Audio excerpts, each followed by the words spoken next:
ஆண்டவராகிய இயேசு கிறிஸ்து 30 வயது வரை அவர் நல்லவராகத்தான் வாழ்ந்த, சுத்தமாகத்தான் வாழ்ந்த, குடும்பத்தை காக்கிறவராகத்தான் நடந்த, பிறந்தவர்களுக்கு ஆதரவாய்த்தான் இருந்த, ஜாதி சமுதாயத்தின் மத்தியிலே தான் வாழ்க்கை செய்தார். அவர் வேலை செய்தார், சம்பாதித்தார். 30 வயதோடு அதுக்கு முடிவு கட்டினார். இப்போ தேவசித்தம் செய்யணும் வந்துட்டேன். अब परमेश्वर की इच्छा पूरा करने के लिए आ गए. நான் எடுத்து ஜெபம் பண்ண ஆரம்பிக்கிறேன். बपतिस्मा लेकर आप प्रार्थना में बैठ गए. சுத்தாவியானவர் மேல் புறாவின் ரூபம் கொண்டு இறங்கு. தேவசித்தம் செய்ய விரும்பினார். तो यदि तुम परमेश्वर की इच्छा करना चाहते நல்லவரா இருந்தா போதாது. तो सिर्फ अच्छा व्यक्ति रहना काफी नहीं. யோக்கியமானவரா இருந்தால் போதாது. सिर्फ सभ्य व्यक्ति रहना काफी नहीं. ஞானஸ்நானம் எடுக்கணும். बपतिस्मा लेना जरूरी है. உங்கி எடுக்கணும். धूपघर लेना है. சுத்தாவினால நிரப்பப்படும். और पवित्र आत्मा. எல்லாம் சிங்கள தேசத்துல 6 இடங்களிலும் பாஸ்டர்ஸ் மீட்டிங் தான். और श्रीलंका में 6 जगह पर पास्टर्स की मीटिंग ही आयोजित था. गॉस्पेल मीटिंग கிடையாது, சர்ச் மீட்டிங் கிடையாது. वहां ना कोई कलीसिया की मीटिंग था, ना कोई गॉस्पेल मीटिंग था. அங்கங்க இன்னொரு ஊழியர்களை அங்கங்க கூட்டி சேர்த்து அவங்களுக்கு ஊழியம் செய்யறதா என்னுடைய ஊழியம். और वहां यहां के सेवक लोगों को इकट्ठा करके उनके बीच में प्रचार करना मेरी सेवकाई. அதுல அந்த மெத்தடிஸ்ட் அம்மா என் ஸ்பீடுக்கு வர முடியல. तो वो जो मेथोडिस्ट की जो औरत थी मेरे रफ्तार तक वो दौड़ नहीं पाई. நாங்க இந்தியா வந்த பிறகு அந்த அம்மா லீடர்ட்ட சொல்லி இருக்கு. फिर भारत आने के बाद वो नारी ने वहां उनके पास कहा है அந்த இடத்துல ஐயா வந்து பிரசங்கம் பண்ணும்போது அங்க கூடி வந்தவங்களுக்கு கடவுளுடைய வார்த்தை போச்சோ போகலையோ. जब अय्या आकर वहां पर प्रचार किया, वहां जो लोग आए थे उनके सामने परमेश्वर का वचन गया या नहीं गया पता नहीं. சரியா மொழிபெயர்க்கலையோ. मैं ढंग से जांच है. நியாய தீர்ப்புக்கு கர்த்தர் உன்னை தப்புவித்து ரட்சித்திருக்கிறார். और दंड से परमेश्वर ने तुम्हें बचाकर उद्धार किया. பாவத்தின் சம்பளமாகிய மரணத்துக்கு உன்னை தப்புவித்திருக்கிறார். पाप के मजदूरी मृत्यु से परमेश्वर ने तुम्हें बचाया है. அக்கினி கடலுக்கு போக வேண்டிய உன்னை பரலோகத்துக்கு போகும்படி ரட்சித்திருக்கிறார். तू जो आग के झील में जाने पर था तुझे परमेश्वर ने बचा लिया है, उद्धार किया. புறா நியாய தீர்ப்புக்கு தப்புவிக்கப்பட்டது. வியாதிகள் இந்த சரீரத்தில் இருக்கு. तमाम बीमार आपके शरीर में है. சில குறைவுகள் இந்த சரீரத்தில் இருக்கு. कुछ कमी घटियां इस शरीर में है. சில பலவீனங்கள் இந்த சரீரத்தில் இருக்கு. कुछ निर्बलताएं हमारे शरीर में है. இந்த பலவீனமான சரீரத்தை, ये कमजोर शरीर को, இந்த அற்பமான சரீரத்தை, इस तुच्छ शरीर को, வியாதி நோய்கள் தாக்குகிற இந்த சரீரத்தை, ये रोग बीमारग्रस्त शरीर को, சத்ரு தன்னுடைய சித்தம் செய்யும்படியாய் திடீர் பயன்படுத்துகிற இந்த சரீரத்தை, अचानक शत्रु अपनी इच्छा निभाने के लिए इस्तेमाल कर रहा हमारे इस शरीर को முழுமையாக பரிசுத்த ஆவியானவர் ஆட்கொள்ளும். पूर्ण रूप से पवित्र आत्मा परमेश्वर राज करे. முழுமையாக ஆவியானவர் ஆட்கொள்ளும். पूर्ण रूप से आत्मा परमेश्वर शासन करे. அவருக்கு முன்பாக நிற்கிறோம். हम उसके सामने खड़े हैं. அவருடைய பார்வை நம்ம மேல இறங்கட்டும். उसके दृष्टि हम पर लगने दो. நம்முடைய பார்வை அவர் மேல் மாறட்டும். और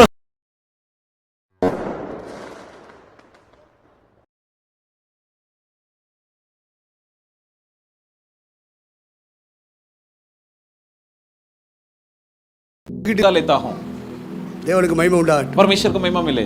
சரி, எப்போது சிந்திக்கிற ஒரு வசனத்தை இப்பொழுது சிந்திப்போம். ठीक है, उस वचन को एक बार हम अध्ययन करेंगे जिसे हम अध्ययन करते हैं. ஏசாயா यशायाह नबी का किताब 60:8. 60:8. ஏசாயா 60:8. यशायाह का 60:8.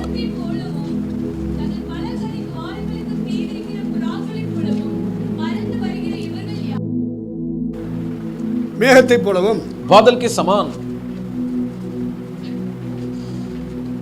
பலகணிகளுக்கு நேராக தீவிரிக்கிற புறாக்களை போலவும், झरोके के और उड़ने वाले कबूतरों के समान பறந்து வருகிற இவர்கள் யார்? कि उड़कर आने वाले ये कौन है? நான் இப்ப இவ்வளவு நேரம் பேசணும் பார்த்தீங்களா? अभी इतनी बार मैंने जो प्रचार किया था ना, அவன் தான் பறப்பான். वही है जो उड़ सकता है. சும்மா வீணா உங்களுக்கு பேசல. मैंने यूं ही आपसे चर्चा नहीं की. சொல்லப்பட்ட ஒவ்வொரு வார்த்தையும் சத்தியம். जो भी बताई गई, जितनी बातें बताई गई, हर एक वाक्य सच्चाई. ஒவ்வொரு வார்த்தையும் உங்கள் வாழ்க்கையா என் வாழ்க்கையாக மாற வேண்டும். हर एक वाक्य आपके जीवन, मेरा जीवन उस वाक्य के अनुसार तब्दील हो जाए. இயேசு கிறிஸ்து பிறப்பதற்கு 750 ஆண்டுகளுக்கு முன்பு, यीशु मसीह के जन्म के करीब 750 साल के पहले, எசாயா தீர்க்கதரிசியுடைய காலகட்டம், यशायाह नबी के समय அவன் சொன்ன தீர்க்க தரிசனங்களில் ஒன்று, उसने जो भविष्यवाणी सुनाई उनमें से एक, மேகத்தை போல பறந்து வருவார்கள், कि बादल के समान उड़ते आएंगे, புறாக்களை போல பறந்து வருவார்கள். कबूतरों के समान उड़ते आएंगे. இவர்கள் யார்? ये कौन है? இவர்கள் யார்? ये कौन है? அவன் காலத்துல அது விளங்கல. कि जमाने में वो समझ नहीं आ रहा था. அவன் தரிசனம் பார்த்து தீர்க்கதரிசனம் உரைக்கிறவன். उसने वो था जो दर्शन देखकर भविष्यवाणी सुनाता था. சிலருக்கு தரிசனம் இருக்காது, ஆவியானவர் தருகிற வார்த்தைகளை தீர்க்கதரிசனமா பேசுவார்கள். कुछ लोगों में दर्शन प्राप्त नहीं होता, लेकिन आत्मा परमेश्वर के दी जाने वाली वचनों को भविष्यवाणी के तौर सुनाते हैं. ஆவியிலே நிறைந்து தீர்க்கதரிசனமாக வார்த்தைகளை கொண்டு வருகிற தீர்க்கதரிசிகள் உண்டு. और आत्मा में भरकर भविष्यवाणी सुनाने का एक चीज होता है. தரிசனங்களை பார்த்து தீர்க்கதரிசனமாக பேசுகிற தீர்க்கதரிசிகள் உண்டு. और दूसरा भविष्यवक्ता है जो दर्शन प्राप्त कर भविष्यवाणी के तौर सुनाते हैं. தரிசனமும் தீர்க்கதரிசனம் உடையவனாக ஏசாயா இருக்கிறான். यशायाह में दर्शन और भविष्यवाणी दोनों खूबियां थी. அவன் கண்ட தரிசனங்களிலே ஒன்றுதான் இந்த வசனம். उसके दर्शन में से एक था ये वचन. புறாக்களை போல பறந்து வருகிற இவர்கள் யார்? कि कबूतरों के समान चलने वाले ये कौन है? மேகத்தை போல பறந்து வருகிற இவர்கள் யார்? बादल के समान उड़ रहे ये कौन है? அவன் தரிசனம் கண்டது உண்மை, தீர்க்கதரிசனம் பேசியது உண்மை. उसने दर्शन देखा सच, भविष्यवाणी सुनाया सच, ஆனா அந்த தரிசனத்தினுடைய பொருள் அவனுக்கு விளங்கல. लेकिन उस दर्शन का मतलब अर्थ वो समझ नहीं पाया. நீங்க ரட்சிக்கப்பட்டதுல இருந்து எத்தனை சொப்பனம் பார்த்திருக்கீங்க? आपके उद्धार पाने के बाद आप कितना सपना देखा है? எத்தனை தரிசனம் பார்த்திருக்கீங்க? कितने सारे दर्शन देखा है? எந்த அளவுக்கு ஆவியில இருந்து தீர்க்கதரிசனம் சொல்லி இருக்கீங்க? कहां तक आत्मा में भरपूर होकर भविष्यवाणी सुनाए हैं? பொருள் விளங்க வேண்டும். लेकिन उसका अर्थ समझना जरूरी है. அந்நிய பாஷைகளை பேசினால் அந்நிய பாஷைக்கு பொருள் விளக்கம் கொடுக்க வேண்டும் என்று பவுல் சொல்கிறார். पौलुस कहता है कि यदि कोई अन्य भाषा बोलता है तो वो अन्य भाषा का अर्थ भी सुनाना है. அர்த்தம் சொல்ல தெரியவில்லை என்றால் यदि मान लो अर्थ सुनाना नहीं जानते தனியா உட்கார்ந்து பேசு. तो व्यक्तिगत में बैठकर बोलो, சபைக்குள்ள பேசாத. कलीसिया में मत बोलना. நீ தனியா உட்கார்ந்து எவ்வளவு நேரம் பேசு. व्यक्तिगत में बैठकर जितना मर्जी करे उतना बोलिए.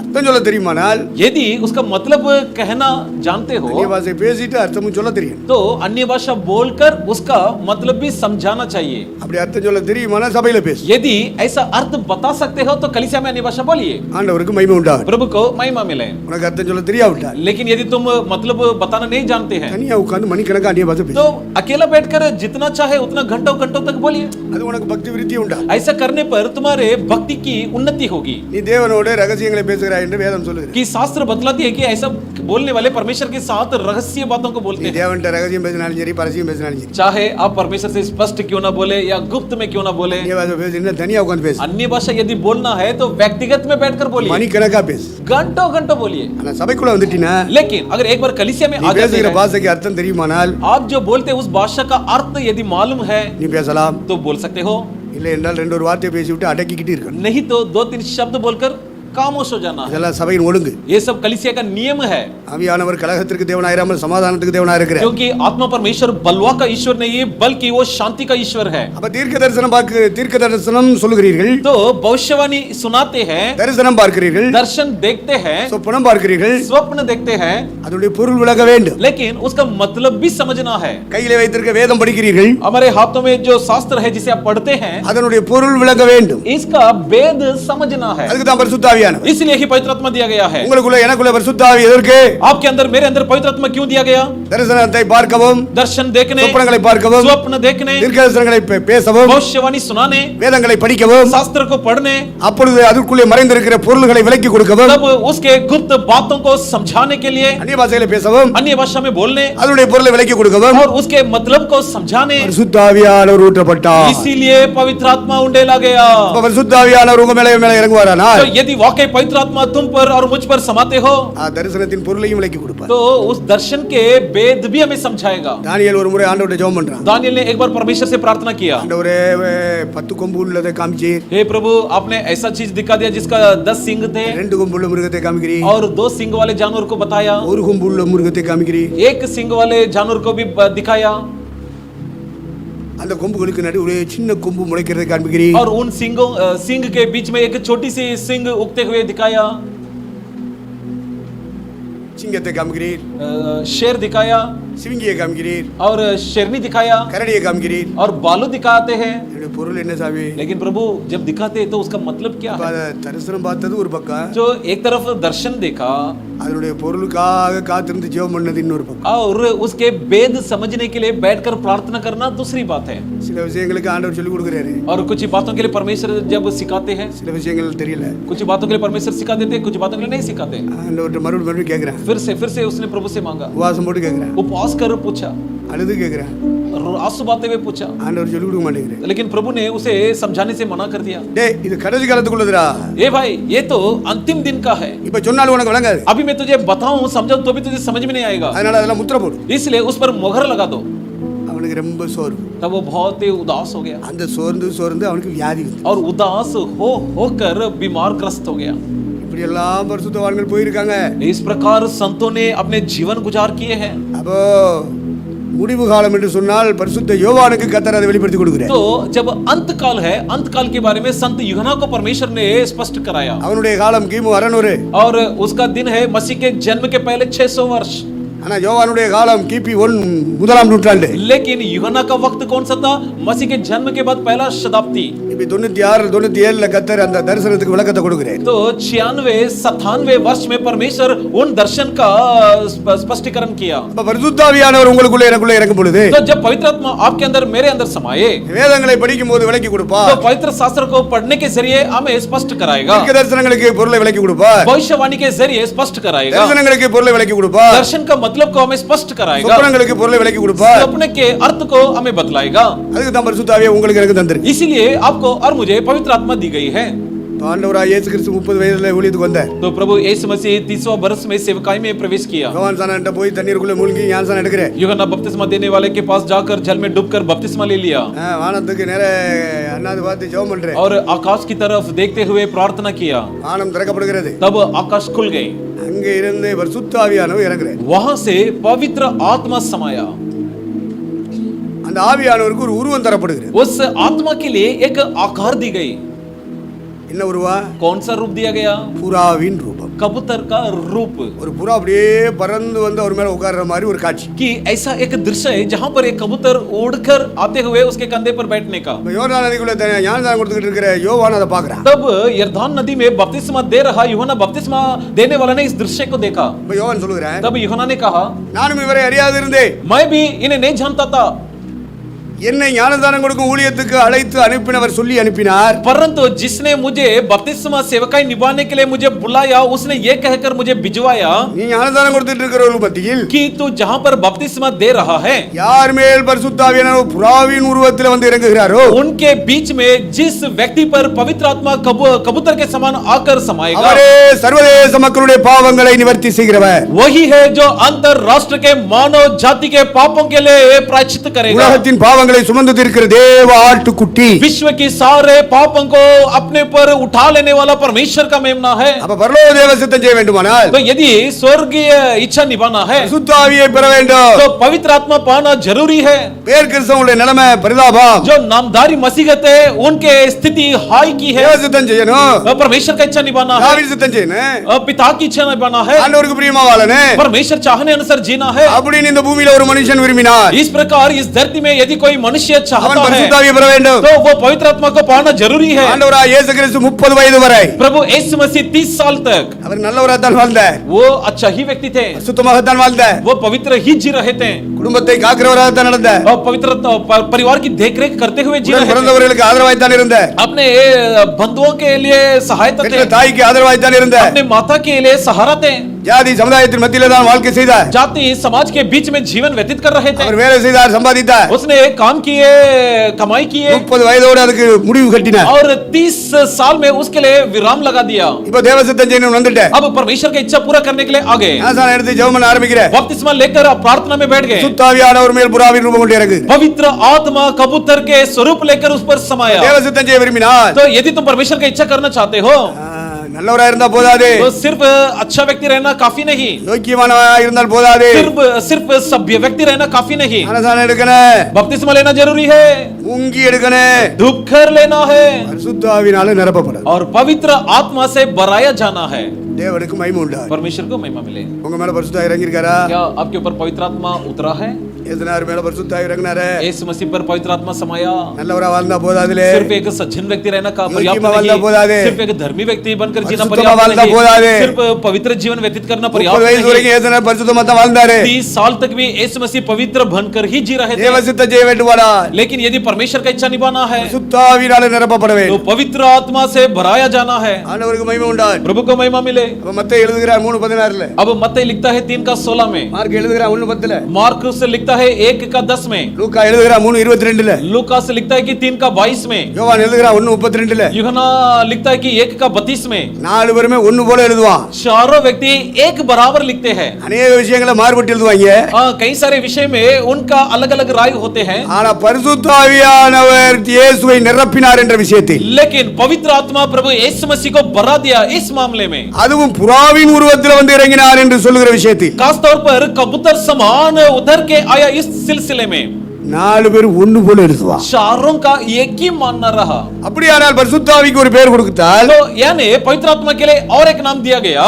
பரிசுத்த ஆவியானவர் புறாவின் உருவத்தில் வந்து இறங்கினதனாலே कि पवित्र आत्मा कबूतर के रूप धारण कर उतरा, इसलिए இயேசுவை ஒரு புறாவாக அவர் பயன்படுத்துகிறார். इसलिए यीशु को भी एक कबूतर समान इस्तेमाल करता है. பரிசுத்த ஆவியானவருடைய வேலையிலே ஒரு வேலை, तो पवित्र आत्मा जी के काम में से एक काम है, யார் யாரெல்லாம் பரிசுத்த ஆவி பெற்றிருக்காங்களோ जो कोई जिन्होंने पवित्र आत्मा हासिल किए हो, இயேசுவை ஒரு புறாவாக மாற்றுகிறார். कि यीशु को एक कबूतर समान बदल दिया. வலகணிகளுக்கு நேராக தீ விரித்து பறந்து வருகிற புறாக்களை போல பறந்து வருகிற இவர்கள் யார்? कि आकाश के तरफ फुर्तीला होकर उड़कर आने वाले ये कौन है? கிறிஸ்தவனா பிறந்ததினாலே பறக்க முடியாது. एक मसीही जीवन में परिवार पैदा होने से उड़ नहीं நீ सकते. கத்தோலிக்கனா இருந்தாலும் சரி, ஜீசஸ்காரனா இருந்தாலும் சரி, चाहे तुम क्यों ना कैथोलिक के हो, सीएसए के हो, நீ பெந்தோகோஸ்து குடும்பத்துல பிறந்த பெந்தோகோஸ்காரனா இருந்தாலும் சரி, चाहे तुम क्यों ना पेंतेकोस्त हो जिसका जन्म एक உன் மேல பரிசுத்த ஆவியானவர் இறங்க வேண்டும். लेकिन तुम पर पवित्र आत्मा उतरना है வலகணிகளை திறந்து பரிசுத்த ஆவியானவர் இறங்கி உன்னை நிரப்ப வேண்டும். और आकाश खुलकर पवित्र आत्मा उतरकर तुम्हें भराना चाहिए. நீ ஆவியிலே நிரப்பப்படுகிறாயா? क्या तुम आत्मा में भरते हो? உன்னை தேவன் அபிஷேகம் பண்ணியிருக்கிறாரா? क्या परमेश्वर ने तुम्हें अभिषिक्त நீ किया है? ஆவியிலே நிரம்புகிறாயா? क्या तुम आत्मा में भरते हो? அந்த ஆவியானவர் உனக்குள்ளே தங்கி வாசம் பண்ணுகிறாரா? क्या वो आत्मा परमेश्वर आपके भीतर वास करता है? இயேசுக்குள்ளே இறங்கும் போது புறாவின் உருவத்தில் இறங்கினார். जब यीशु पर उतरा तब कबूतर के रूप में उतरा. இயேசுனாரு 3 வருஷம் ஊழியம் பண்ணாரு. यीशु मसीह 3 साल सेवकाई की. சிலுவையில் அடிச்சு கொன்னுட்டாங்க. उसे क्रूस पर मरवा दिया. அவர் அடக்கம் பண்ணிட்டாங்க. उसे दफना दिए. அவரை ஆவியானவர் தான் உயிரோடு எழுப்பினார். तब आत्मा परमेश्वर ने ही उसे जिलाया. ரோமர் 8:11. रोमियो का 8 का 11वां वचन. இயேசுவை மரித்தோரிலிருந்து எழுப்பினவருடைய ஆவி உங்களில் வாசமாயிருந்தால், கிறிஸ்துவை மரித்தோரிலிருந்து எழுப்பினவர் உங்களில் வாசமாயிருக்கிற தம்முடைய ஆவியினாலே சாவுக்கு ஏதுவான உங்கள் சரீரங்களையும் உயிர்ப்பிப்பார். எவ்வளவு நல்லவனா வாழ்ந்தாலும் சாவுன்னு ஒன்று வரும்பா.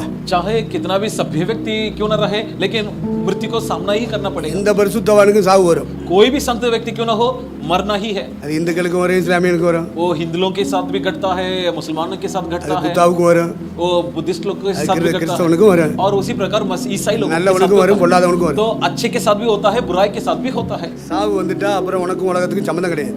अगर एक बार मृत्यु आ गया तो तुम्हें और संसार के साथ कोई संबंध नहीं. உன் குடும்பத்துக்கும் உன் ஜாதி சமுதாயத்துக்கும் சம்மந்தம் கிடையாது. तुम्हारे परिवार, तुम्हारे जाति समुदाय के साथ तुम्हारा कोई नाता नहीं रहेगा. நீ செத்து போயிட்டீங்கன்னா உன்னை கொண்டு பெட்டிக்குள்ள வச்சு கொண்டு போய் குழியை தோண்டி புதைச்சி வச்சுருவாங்க. यदि तुम मर जाए तो मरने पर संदूक में रख के जा करके गाड़ देंगे. புதைச்சிட்டு உன் குடும்பம், உன் கோத்திரம், உன் சமுதாயம் எல்லாம் மண்ணெல்லி போட்டு போயிடுவாங்க. और दफनाने के बाद तुम, तुम्हारे परिवार, तुम्हारे रिश्तेदार सब मिट्टी डालकर चले जाएंगे. நீ மண்ணிலிருந்து எடுக்கப்பட்டாய், மண்ணுக்கு திரும்புவாய். तुम मिट्टी से निकाले गए, इसलिए मिट्टी में लौट जाओगे. இப்படி மண்ணுக்கு திரும்பின உன்னையும் என்னையும் इस प्रकार आप और मैं जो मिट्टी में शामिल हो गए थे, வலகணிகளுக்கு நேராக தீவிரித்து பறக்கிற புறாவை போல மாற்ற வேண்டுமானால், आकाश की ओर फुर्तीला होकर उड़ने वाले कबूतर समान यदि बदलना है, ஓ மேலே என் மேலே பரிசுத்த ஆவி இறங்கனே. तो तुम पर और मुझ पर पवित्र आत्मा उतरना जरूरी है. கிறிஸ்தவங்கிற பேரை வச்சு பறக்க முடியாது. सिर्फ ईसाई का नाम रखने से हम उड़ नहीं पाएंगे. அதைத்தான் பவுல் எழுதுகிறார். और जिसी का पौलुस लिखता है, மரித்தோரிலிருந்து எழுப்பினவருடைய ஆவி, जो मरे हुओं में से जिलाने वाले की आत्मा, இயேசு அடக்கம் பண்ணிட்டாங்க. यीशु मसीह को दफना कर दिया. 3 நாள் ஆகி போச்சு. 3 दिन बीत चुका. அவர் பரிசுத்தாய் பெற்றவராய் இருந்தபடினாலே, वो पवित्र आत्मा पाया हुआ था, इसलिए மரித்தோரிலிருந்து பரிசுத்த ஆவியானவர் அவரை எழுப்பினார். मरे हुओं में से पवित्र आत्मा ने उसे जिला दिया. இயேசுவை எழுப்பின அதே அபிஷேகம் உன் மேல இருக்குமானால், वही अभिषेक यदि तुम पर होगा जिसने यीशु मसीह को जिला दिया, மரித்தோரிலிருந்து எழுப்பினவருடைய ஆவி உங்களில் வாசமாயிருந்தால், मरे हुओं को मरे हुओं से जिलाने वाले की आत्मा यदि तुम्हारे अंदर वास हो, சாவுக்கு ஏதுவான இந்த சரீரங்களையும் உயிரோடு तो எழுப்புவார். मरणहार इस शरीर को जीवन में तब्दील करेगा. உன் பொண்டாட்டி எழுப்ப முடியுமா? क्या तुम्हारी पत्नी तुम्हें जिला सकती உன் है? பிள்ளை எழுப்ப முடியுமா? क्या तुम्हारे बच्चे तुम्हें जिला सकते हैं? உன் வருமானம் எழுப்ப முடியுமா? क्या तुम्हारे आमदनी तुम्हें जिला सकते உன் हैं? ஜாதிக்காரனை சமுதாயக்காரனை எழுப்ப முடியுமா? क्या तुम्हारे जाति समुदाय वाले तुम्हें जिला सकते हैं? இதெல்லாம் ஆண்டவர் வழங்க வச்சதுனாலதான் इन सारी बातों को परमेश्वर ने स्पष्ट कराया. என் ஜாதி इसलिए சமுதாயம் எல்லாத்தையும் விட்டு வெளியே வந்துட்டு इसलिए मैं अपने जाति समाज सब छोड़कर बाहर आ गया. சொந்தக்காரன் பந்தக்காரன் குடும்பம் அத்தனையும் தூக்கி வீசிட்டு हाँ, परिवार, रिश्ता, नाता, बंधा सब छोड़कर आ गया. ஆவியானவரோடு இணைந்து இந்த பூமியில வாழ்ந்தால்தான் आत्मा परमेश्वर के साथ मिलकर यदि हम इस धरती में जीवन जीवन बिताएं। நம்ம செத்தோம்னா அவர் தான் என்ன எழுப்ப போறார். तब यदि मैं मर जाऊं, मरने पर वही है जो मुझे जिलाने वाला है। எவனும் எழுப்ப முடியாது. और कोई पुरुष या स्त्री किसी को नहीं जिला सकता। உனக்கு எனக்கு இந்த அறிவு இருக்கணும். और आप में और मुझ में ये जानकारी होना जरूरी है। நீ கிறிஸ்தவன் ஆனால் இந்த அடிப்படை அறிவு உனக்குள்ள இருக்கணும். यदि तू ईसाई हो तो ये मूल सबूत आधार तुम्हें मालूम होना चाहिए। இந்த ஃபண்டமெண்டல் நாலேஜ் கூட இல்லாம இருக்க கூடாது. ये जो है नींव आधार बिना ना जीवन बिताएं। உனக்கு ஒரு சாவு வருமே. आप मौत की सामना करना है। உன்னை எழுப்பி விடுறது யாரு? अब कौन है आपको जो जिलाएगा? பரிசுத்தாவியானவர் தானே செய்ய முடியும். ये काम तो पवित्र आत्मा ही कर पाएगा। இயேசுநாதரை போல நல்லவனாயிரு. आप यीशु मसीह के समान सभ्य रहो, பரிசுத்தவனாயிரு, संत रहो। ஆனா உனக்கு சாவு வருமே. लेकिन मृत्यु की सामना करना पड़ेगा। இயேசுநாதரை பத்தி மரியாதை வந்து எழுப்ப போறா. तो यीशु मसीह को जन्म दी मरिया थोड़ी आकर उसे जिलाए। கூட ஊழியம் செஞ்ச அப்போஸ்தலர்கள் வந்து எழுப்ப उसके போறாங்க. साथ जिन्होंने सेवकाई निभाए संघ प्रेरितों ने थोड़ी आकर उसे जिलाया। அல்லது அவருடைய பிரசங்கத்தை கேட்டாங்க அவங்க வந்து எழுப்ப போறாங்க. या तो जो लोग जिन्होंने उसकी प्रचार सुने थे थोड़ी वे लोग आकर जिलाए। இந்த குருடன் ஜெவடை ஓமியன் ஜப்பான் எல்லாரையும் சுகமாக்குனாரு. ये लूले लंगड़े बहिरे इन सभी को जो परमेश्वर ने स्वस्थ कराया, அந்த குஷ்டரோகிகளை சுகமாக்குனாரு. वो जो कोड़ियों को परमेश्वर ने चंगा किया, ஆண்டவர் நமக்கு சுகம் கொடுத்தாரு சொல்லிட்டு வந்து எழுப்ப போறாங்க. हाँ प्रभु ने हमें चंगा किया बोलकर थोड़ी उन्होंने आकर जिलाए। புரிஞ்சுக்கிறீங்க? समझ लो கொஞ்ச காலம் வாழ போறோம். थोड़े दिन हमें जीना है। சும்மா என்னத்தையோ சிந்திச்சிட்டு ஓடக்கூடாது. कुछ ना कुछ सोचकर विचार करके ना दौड़िए। ஊழியக்காரங்களுக்கு அந்த அறிவு இல்ல. सेवक लोग में ये दिमाग नहीं அவங்க है। எல்லாம் ஜாதி சமுதாயம் சொந்த மந்தன் ஓடிக்கிட்டு இருக்காங்க. वे लोग अपने जाति समुदाय समाज रिश्ता में दौड़ रहे हैं। அவங்க எல்லாம் தேவசித்தம் செய்யல. वे सब परमेश्वर के इच्छा नहीं निभा रहे हैं। அவங்க பிரசங்கம் பண்றாங்க. वे प्रचार तो करते हैं, தீர்க்கதரிசனம் சொல்றாங்க. वे भविष्यवाणी भी सुनाते हैं, ஜெபக்கூட்டம் நடத்துறாங்க. प्रार्थना मंडली चलाते हैं, ஆனா தேவசித்தம் செய்யல. परंतु परमेश्वर की इच्छा नहीं निभाते। அதுக்கு ஆதாரம் இயேசு.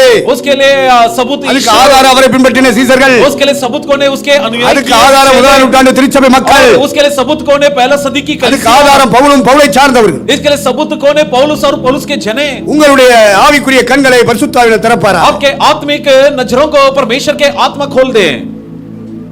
பரிசுத்தாவியானவர் தாயா நீ நான் செத்தா உயிரோடு எழுப்ப முடியும். तो केवल पवित्र आत्मा ही आप और मैं मरने पर हमें जिला सकते हैं।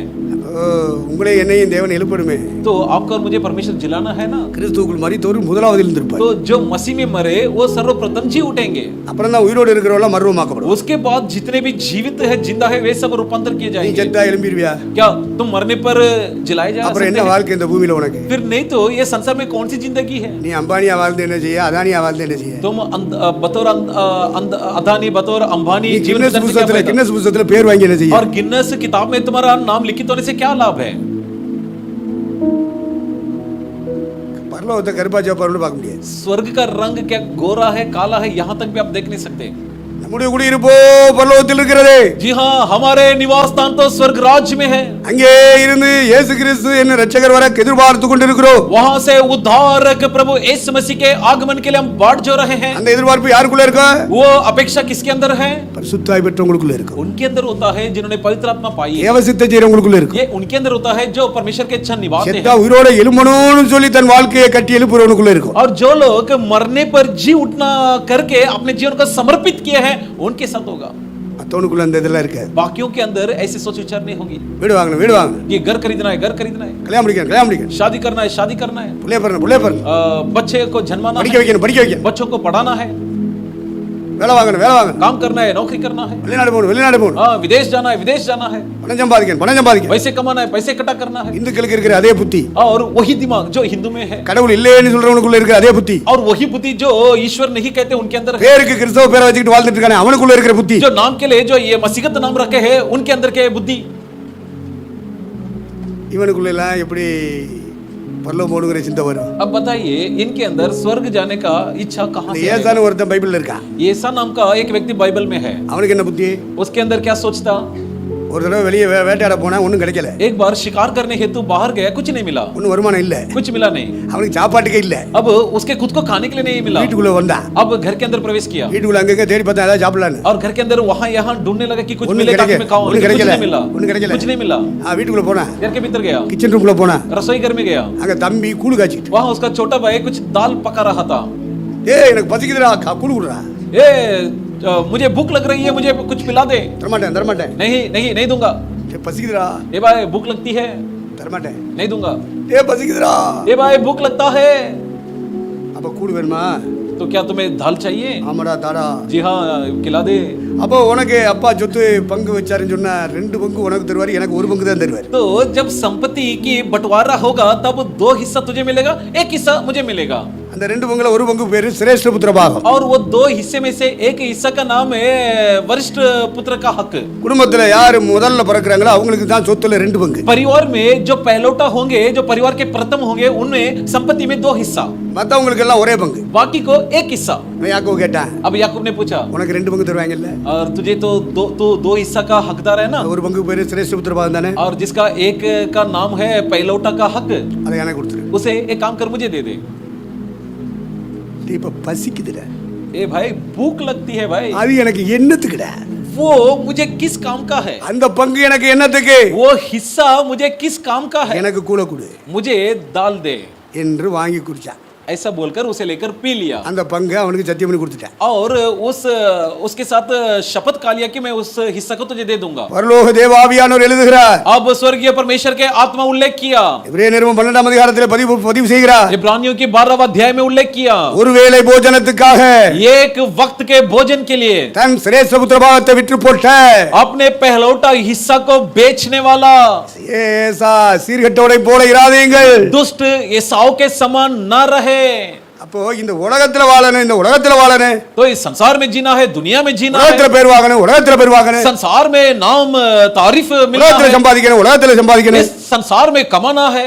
இந்த புத்தி உள்ளவன் ஒருவேளை போஜனத்துக்காக சிரேஷ்ட புத்திர பாகத்தை விட்டு போட்டான். जिनमें ये सोच होगा वो एक वक्त के भोजन के लिए अपने पहलौठे हिस्से को बेच डाला. நீங்க எல்லாரும் மனம் திரும்பணும். अब सब मन फिरना जरूरी है. நீங்க எல்லாரும் கர்த்தரோடு சேரணும். आप सब परमेश्वर के साथ जुड़ना எல்லா है. ஆவிக்குரியவங்களா மாறணும். आप सब आत्मिक बतौर तब्दील होना है. உலகத்துல வாழ்ற அத்தனை புத்தி அப்படித்தான். इस संसार में जो भी लोग जी रहे उनका दिमाग ऐसा ही है, ஆனா உன் புத்தி என் புத்தி மாறணும். परंतु तुम्हारी सोच और मेरी सोच में बदलावट आना है புத்தியிலே தேறினவர்களா இருங்கள் और सोच में निपुण बनिए என்று பவுல் சொல்லுகிறாரு. इस प्रकार पौलुस कहता है. அப்ப யோசிச்சு பாருங்க, तो सोचिए, நம்மளுடைய ஆவிக்குரிய சிந்தை இப்ப நான் சொல்றதுதான் அந்த சிந்தனை மர்வமாகணும். अब मैं जो बता रहा हूं ये जो बताने से हमारे सोच में परिवर्तन होना है. திரும்ப பூமிக்குரிய சிந்தை உள்ள கிறிஸ்தவனா இருக்க கூடாது. फिर से धरती के विचार रखने वाले ईसाई ना बनिए, ஆவிக்குரிய சிந்தை உள்ள ஆவிக்குரிய கிறிஸ்தவனா இருக்கணும். बल्कि आत्मिक सोच आपके अंदर हो जिसके चलते तुम एक आत्मिक ईसाई बनना இதுவரைக்கும் है. சிந்திச்சதை விட்டு about time முற்றிலும் மாறணும். अब तक जो सोच आपके अंदर थी उससे पूर्ण रूप से पलट जाएं. ரைட்டனும் இல்ல லெஃப்டனும் இல்ல. ना बाएं तरफ पलटना ना दाएं तरफ पलटना. இதுவரைக்கும் இதே சிந்தையில பாதையில போய்கிட்டே இருந்த. अब तक अब इन्हीं सोच में चल रहे थे. about time சொல்லிட்டு அப்படியே நேரா திரும்பி अब जैसे कहते हैं about turn, यानी उसके खिलाफ पलट जाना, உன்னுடைய ட்ராக்கே வித்தியாசமா இருக்கு. यानी तुम्हारे रास्ता से पलटना है. உலகத்துல வாழ்கிற எல்லா மதத்தை சார்ந்தவர்கள் மக்களும் ஒரு பாதையில போய்கிட்டு இருக்கும்போது इस संसार के दुनिया के सारे धार्मिक लोग एक ही राह पर चलते हैं. அவன் வடக்க பார்த்து போவான்னா நீ ஆவிக்குரியவன் தெக்க பார்த்து போ. यदि वो उत्तर के तरफ रवाना करता है तो तुम आत्मिक व्यक्ति होने के नाते तुम दक्षिण की ओर रवाना करना है. கிறிஸ்து இயேசுவில் இருந்த சிந்தையே உங்களிலும் இருக்க கடவுது. मसीह यीशु में जो सोच विचार था वही सोच आपके अंदर भी हो. வேதனாருக்குள்ள இருக்கிற மைண்ட் எப்படி இருந்துச்சு? यीशु मसीह का सोच विचार कैसे எதை था? சிந்தித்துக் கொண்டிருந்த? वो किस पर सोच எதை रहा யோசித்துக் था? கொண்டிருந்த? वो किसके बारे में सोच रहा எதை था? நினைவு கூர்ந்து கொண்டிருந்த? वो किस बातों का स्मरण कर रहे थे எதை குறித்த பிளானிங்கோட இருந்த? और किसके प्रति उनमें योजना थी? அதே சிந்தை உங்களிலும் இருக்க கடவுது. वही सोच तुम्हारे अंदर भी उत्पन्न हो. கர்த்தருக்கு மகிமை உண்டாகட்டும். यहोवा की महिमा मिले. நீங்க இறைமக்களா மாறணும் பத்தியா? तो अब ईश्वरीय संतान बनना है ना, அப்ப பரிசுத்தாவின் இறங்கிட்டாருன்னா तो यदि पवित्र आत्मा समा जाते हैं, ஏசனாருக்கு சாவுன்னு ஒண்ணு வந்தபோது जब यीशु मसीह मौत की सामना किए அவர் உயிரோடு எழுப்புகிறார். तब उसे आत्मा ने जिला दिया. எபிரேயர் 4:14 வாசிங்க. इब्रानियों की पत्री 4:14 पढ़िए. வானங்களின் வழியாய் பரலோகத்துக்கு போன தேவகுமாரனாகிய இயேசு என்னும் மகா பிரதான ஆசாரியர் போதுமா? बस எது வழியா ஏறி போனாரு? किसके द्वारा चढ़ कर गया? நல்லா கவனிங்க, எது வழியா ஏறி போனாரு? ध्यान दीजिए, किसके द्वारा चढ़ कर गए? பலகணிகளுக்கு நேராக தீவிரிக்கிற புறா பறந்து போகுது. कि जरों के यानी आकाश की ओर फुर्तीला कबूतर के समान. பலகணிகள் என்று சொல்வதுதான் வானங்கள். कि जरों के जिसका मतलब है आकाश. ஆவியானவர் மரித்தோரில் இருந்து இயேசுவை உயிரோடு எழுப்பின பிறகு आत्मा परमेश्वर जब मरे हुए में से यीशु को जिला दिया, அவர் 40 நாட்கள் சீடர்களுக்கு தரிசனம் கொடுத்து விட்டு उसके बाद 40 दिन अपने चेलों को दर्शन दिखाकर ஒரு 120 பேரை செட் பண்ணிட்டு एक 120 जन को तैयार करके அவர் ஒலிவமலையில இருந்து மேல பறந்து போறார். वह जैतून पहाड़ में से अब उड़कर जाने का वक्त आ गया था. ஒற்றை புறா. कि एक अकेले ஒரே कबूतर ஒரு புறா कि मात्र एक ही कबूतर வலகணிகளுக்கு நேராக தீவிரிக்கிறது. आकाश की ओर अब फुर्तीला करने पर है। அவர் மேகத்தினால் எடுத்துக் கொள்ளப்பட்டார். वो बादलों में उठा लिया गया। எங்கே போகிறார்? कहां जा रहा है? வானங்களின் வழியாய் आकाश के ओर से, வலகணிகளுக்கு நேராக झरोके के ओर से தீவிரிக்கிற புறா. फुर्तीला करने वाले कबूतर। அதற்கு காரணம் எது? उसका कारण क्या था? அவர் பெற்ற பரிசுத்த ஆவி. उसका पाया हुआ पवित्र आत्मा ही कारण था। ஆவியானவர் அவரை தூக்கி கொண்டு போவார். ये आत्मा परमेश्वर उसे ले गया। அதனால சீடர்கள்ட்ட இறுதியா சொன்னார், इसलिए आखिर बार चेलों से कहा, நீங்கள் எருசலேமிலே வெயிட் பண்ணுங்க, तुम यरूशलेम में बाट जाओ, பரிசுத்த ஆவியானவர் வருவார், पवित्र आत्मा आएगा, உங்களை பலப்படுத்துவார். तुम्हें मजबूत कराएगा। யூதேயா, எருசலேம், சமாரியா, பூமியின் கடைசி வரைக்கும் சாட்சி. यहूदी, यरूशलेम, सामरी, पृथ्वी के कोने कोने तक तुम गवाह बनोगे। அப்ப பரிசுத்த ஆவியானவர் இறங்க இறங்க अब पवित्र आत्मा उतरने से, உன்னை நிரப்ப நிரப்ப वो हमें भरने से உன்னை புறாவாக மாற்றிக்கொண்டே तुम्हें कबूतर सा तब्दील करेगा। பூமியிலே இருக்கும் பொழுது 4 திசைகளிலே உன்னை கொண்டு போய் பயன்படுத்து. और इस धरती में रहते समय चारों दिशाओं में ले जाकर तुम्हें इस्तेमाल करेगा। தேவனுடைய வல்லமை வெளிப்படும். परमेश्वर का सामर्थ्य தேவனுடைய प्रकट கிருபை होगा। வெளிப்படும். परमेश्वर का अनुग्रह प्रकट தேவனுடைய होगा। அன்பு வெளிப்படும். परमेश्वर का प्रेम प्रकट தேவனுடைய होगा। சத்தியம் வெளிப்படும். परमेश्वर का सच्चाई प्रकट தேவனுடைய होगी। வரங்கள் வெளிப்படும். परमेश्वर के वरदान प्रकट होंगे। அவருடைய நாமம் மகிமைப்படும். उसके नाम की महिमा होगी। இறுதியாக உன்னை மறுரூபப்படுத்துவார். आखिरकार तुम्हें रूपांतर करा देगा, புறாவை போல மாற்றுவார். कबूतर समान बदल देगा। இதுதான பரிசுத்த ஆவி நிரம்புங்கன்னு சொல்றது. और इसलिए तो हम कहते हैं कि पवित्र आत्मा में भरो। சில ஆளுகள் பரிசுத்த ஆவியை பெறல. कुछ लोग पवित्र आत्मा पाया तक नहीं है, சில சொல்றான் பரிசுத்த ஆவியே கிடையாதுயா. और कुछ लोग कहते हैं कि अय्या पवित्र आत्मा नाम का चीज है ही नहीं, ஏன்னா அவனுக்கு விருப்பம் இல்ல. क्योंकि उन्हें चाहत नहीं। சில ஆளு கேட்டு கேட்டு பார்க்கற கிடைக்கல. कुछ लोग बार बार मांगते हैं लेकिन उन्हें नहीं मिला है, அதனால அவன் ஒரு முடிவுக்கு வரான். इसलिए वो एक फैसला में பரிசுத்த आता ஆவி है, கிடையாதுயா. ये भाई पवित्र आत्मा नाम का चीज है ही नहीं। இப்படி தான் சிலர்லாம் சபைக்குள்ள கிடக்காங்க. इस प्रकार कुछ लोग हैं जो कलीसिया में है, அவங்களுக்கு கிடைக்காததுனால பரிசுத்த ஆவி இல்லைங்கறான். उन्हें नहीं मिला इसलिए कहते हैं कि पवित्र आत्मा है ही नहीं, அவங்களுக்கு விருப்பம் இல்ல. उन्हें मर्जी नहीं, ஏன்னா கையை தட்டிக்கிட்டே இருக்காங்க. क्योंकि वे ताली बजाते रहते हैं, அந்நிய பாஷை பேசிட்டு இருக்காங்க. अन्य भाषा बोलते रहते हैं, சில ஆளு உருள்றான் புரள்றான். और कुछ लोग यहाँ वहाँ उलट पलटते हैं, அதனால அவங்களுக்கு பிடிக்கல. इसलिए उन्हें पसंद नहीं। சாமி கும்பிட போனா கோயிலுக்கு போனா அப்படி டீசென்ட்டா உட்கார்ந்து டீசென்ட்டா வர வேண்டாம். हाँ, जब भगवान की नमस्कार करने जाते, दंडवत करने जाते, तो चुपचाप जाना और खामोश लौटाना है। இப்படி டீசென்ட்டா விரும்புற ஆவி யாருக்குள்ள இருக்கோ, ऐसा जो डिसेंट को चाहने वाले आत्मा जिसके अंदर हो, तब कौन है? सड़क वाले कुत्ता, गली वाले कुत्ता है, தெரு நல்லா சுத்தும். ये गली गली घूमते हैं அவர் அங்கங்கே சொல்லிக்கிட்டு இருக்கும். और वहाँ यहाँ काचते रहते हैं இவங்க ரொம்ப டீசென்ட்டா கோயிலுக்கு வர்றாங்களா, டீசென்ட்டா சாமி கும்பிடுறாங்க. कि इनकी मानना क्या है, बड़ी सभ्यता में कलीसिया में आते और डिसेंट से प्रणाम करते அவர்கள் हैं। ஆசீர்வாதத்தை விரும்பவில்லை, அது அவர்களை விட்டு தூரமா போயிட்டு. उन्होंने आशीष नहीं चाहा और जिस कारण वो उनसे दूर हो गया। பரிசுத்த ஆவியை விரும்பவில்லை, पवित्र आत्मा को नहीं चाहा, பரிசுத்த ஆவி இல்லை என்று சொல்கிறார்கள். जो कहते हैं कि पवित्र आत्मा है ही नहीं, பரிசுத்த ஆவி இவங்களுக்கு டீசென்ட்டா இருக்க வேண்டும் என்று விரும்புகிறார்கள். और चाहते कि पवित्र आत्मा इनके लिए बतौर डिसेंट रहे, அதனால அவங்க அப்படி ஒரு ஆவியே இல்லைங்கறாங்க. इसलिए वो कहते हैं कि ऐसा कोई आत्मा है ही नहीं। அவங்க சொல்றதுனால இல்லாம போயிருமா? क्या उनका कहने पर ऐसा थोड़ी है कि है ही नहीं। ஆண்டவர் இயேசு பரிசுத்த ஆவியை பற்றி சொன்னார். प्रभु यीशु मसीह पवित्र आत्मा के बारे में कहा சத்திய ஆவி வரும்போது சகல சத்தியத்தையும் நடத்துவார்னு. कि जब सत्य आत्मा आए तुम्हें सारे सच्चाई पर अगुवाई நம்ம करेगा। இஸ்லாமிய நண்பர்கள் சொல்றாங்க, तो हमारे मुसलमान मित्रों कहते हैं, அதான் எங்களுடைய அலைக்கு வஸலாம் முகமது நபி அப்படிங்கறாங்க. हाँ वो कौन है जानते हो, वही है हमारे मोहम्मद नबी। ஏதனார் சொன்ன சத்திய ஆவி எங்க முகமது நபிங்கறாங்க. और क्या यीशु मसीह ने जिस सत्य आत्मा के बारे में कहा वो कौन है जानते हो, हमारा मोहम्मद नबी। நீங்க ஒத்துக்குறீங்களா? क्या आप इत्तेफाक रखेंगे? இந்த பரிசுத்த ஆவி வேணாம்னு சொல்றவங்க ஒத்துக்குறவா? जो लोग पवित्र आत्मा को इनकार करते वे लोग इत्तेफाक रखेंगे, டீசென்ட்டா சர்ச்சுக்கு வந்து டீசென்ட்டா போகணும்னு விரும்புறவங்க ஒத்துக்குறவா? और जो चाहते कि कलीसिया में मैं शिष्टाचार के साथ जाऊं, शिष्टाचार के साथ लौट आऊं, वो लोग मान लेंगे। பரிசுத்த ஆவியை பெற்று பரிசுத்தால் நிரம்பி பரிசுத்த ஆவியினுடைய ருசி கண்டவன் எப்படி ஒத்துக்கொள்வான்? परंतु जो व्यक्ति पवित्र आत्मा पाया है, पवित्र आत्मा में भर चुका है, जिसकी आदत है, वो व्यक्ति कैसे इत्तेफाक रखेगा? இஸ்லாமிய நண்பர்கள் தவறான நம்பிக்கையிலே கட்டப்படுகிறார்கள். हमारे जो मुसलमान भाई है वो गलत भरोसे में बढ़ते जा रहे हैं। மோசே சொல்றான், உங்களிலே நம்முடைய சகோதரமார்கள் மத்தியிலே ஒரு தீர்க்கதரிசி எழும்புவார். मूसा कहता है कि आपके बीच में से, अर्थात आपके हमारे भाइयों के बीच में से एक नबी उबार होगा, அவர் சொல்லுகிற வார்த்தைகளுக்கு செவி கொடுங்கள் और उनके सुनो, என்று மோசே சொல்கிறார். इस प्रकार मूसा ने कहा। உடனே இஸ்லாமிய நண்பர்கள் சொல்றாங்க, तो इसके मुताबिक ये मुसलमान भाई कहते அந்த हैं, மூசா சொன்னதே எங்கள் முகமது நபியை हाँ मूसा ने जिसकी चर्चा की थी वो कौन है जान, இப்படி போட்டோம். चाहे कोई भी कैसे भी क्यों न रहे, நீங்களும் நானும் பரிசுத்தால் நிரம்பணும். परंतु आप और मैं पवित्र आत्मा में भरना है, ஆவியிலே நிறையணும், அந்நிய பாஷை பேசணும், आत्मा में भरना है, अन्य भाषा बोलना है, தரிசனங்களை பார்க்கணும், சொப்பனங்களை பார்க்கணும், தீர்க்கதரிசனம் சொல்லணும். दर्शन को देखना है, स्वप्न देखना है, भविष्यवाणी सुनाना है, ஆவிக்குரிய கிறிஸ்தவர்களா வளர்ந்துகிட்டே வரணும். आत्मिक बतौर आत्मिक बढ़ते रहना है। அப்ப ஆண்டவராய் இயேசு கிறிஸ்து மரித்தார், तो प्रभु यीशु मसीह का मृत्यु அவர் हुआ, அடக்கம் பண்ணப்பட்டார், गाड़ दिया गया, எழுந்தார், जी उठा, 40 நாட்கள் தரிசனம் கொடுத்தார், 40 दिन दर्शन दिखाए, ஒளிமலையிலே நிற்கிறார். जैतून पहाड़ में खड़े थे, அப்பொழுது அவரை மேகம் எடுத்துக் கொள்கிறது. तब वहां से उसे बादल उठा लिया, ஒரு புறாவாக அவர் பறந்து போகிறார். एक कबूतर समान उड़ कर गए। எபிரேய நிருபாகியோர் எழுதுகிறார், इब्रानी की पत्री का लेखक कहता है, வானங்களின் வழியாய் பரலோகத்துக்கு ஏறி போன தேவகுமாரன். आकाश के ओर स्वर्ग जाने वाला प्रभु यीशु मसीह। அப்ப நீங்களே நானும் பறக்கணுமே, तो आप और मैं भी उड़ना है ना, வானங்களை தாண்ட வேண்டியிருக்கு. आकाश को पार करना है ना, இந்த பூமிக்குரிய சிந்தையை விட்டு மனம் திரும்புங்க, तो धरती के सोच से मन फिरो, ஆவிக்குரிய சிந்தைக்குள்ள வாங்க. आत्मिक सोच में आ जाइए, செத்தா உயிரோட எழும்பணும்ங்கறத சிந்திங்க.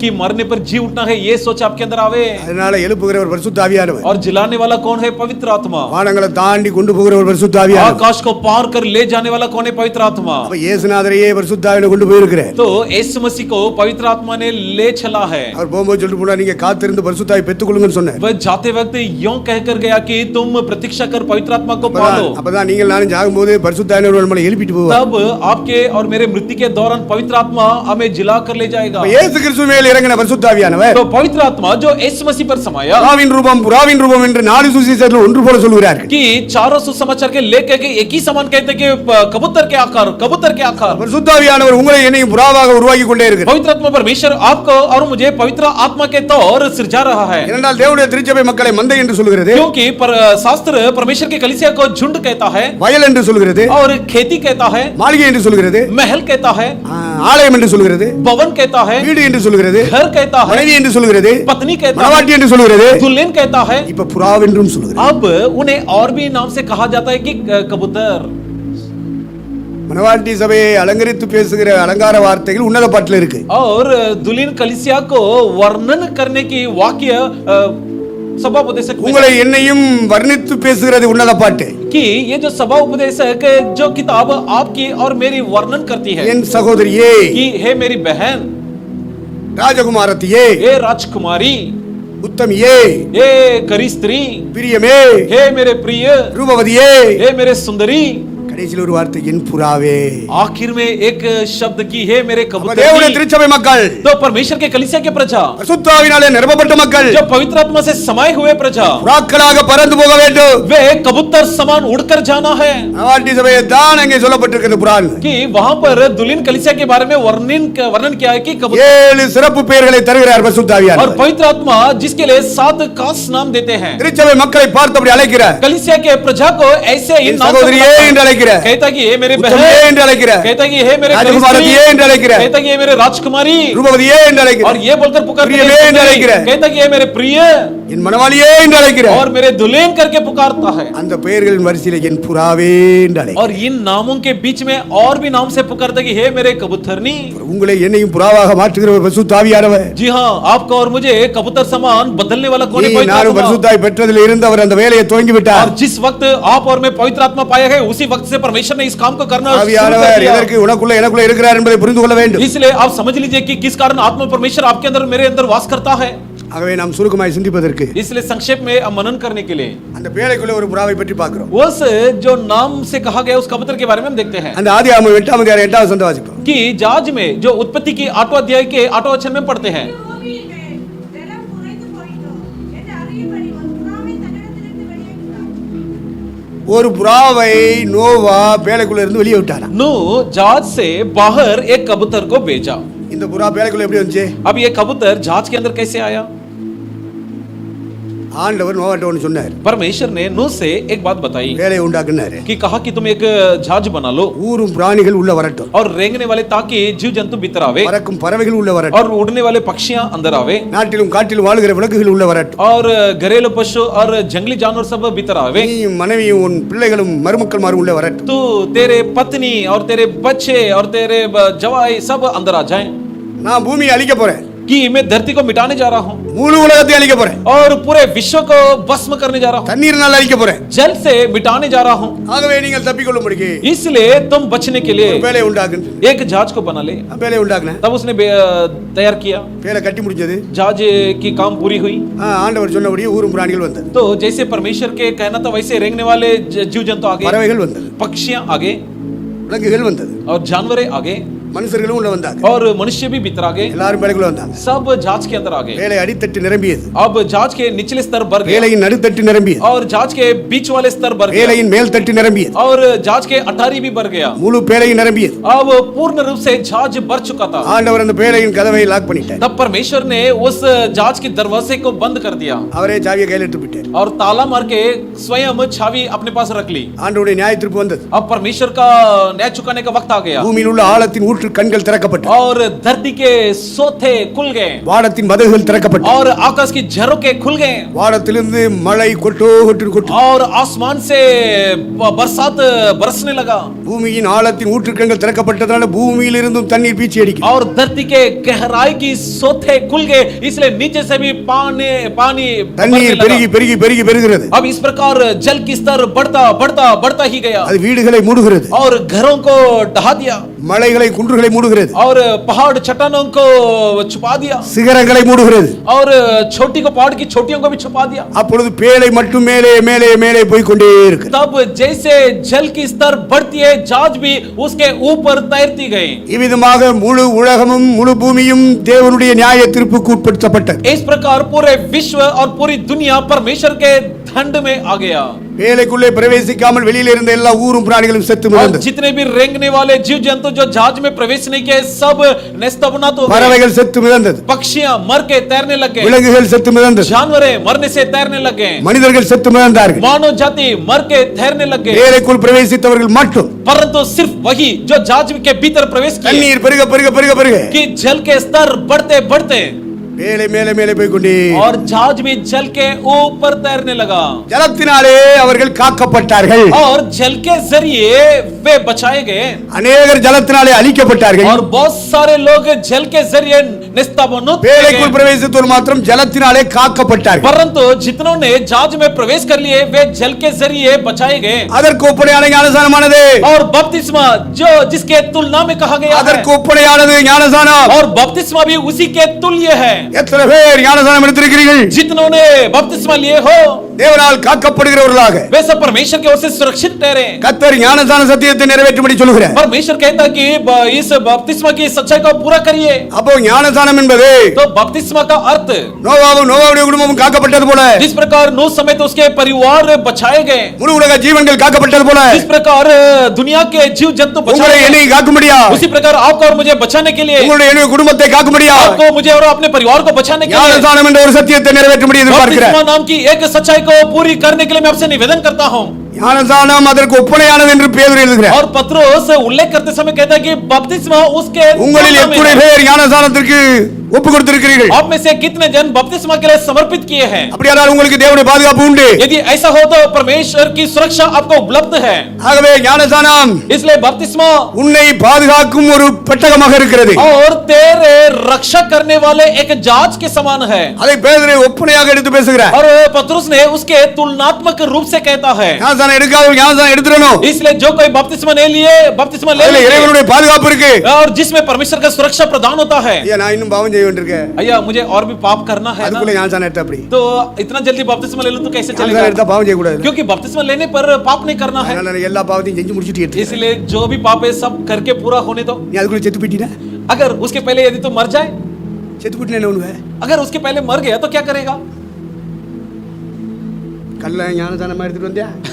वो डाकू थोड़ी बपतिस्मा लेकर आया. அவன் மனம் திரும்பினாலும் இன்னைக்கு உங்க கிறிஸ்தவ சமுதாயம் கல்லன் தான் சொல்லுது. हाँ, वो मन फिरने के बावजूद आज भी ईसाई समुदाय उसका नाम क्या रखा है? डाकू. யாராவது மனம் திரும்பின சகோதரன் சொல்றாங்களா?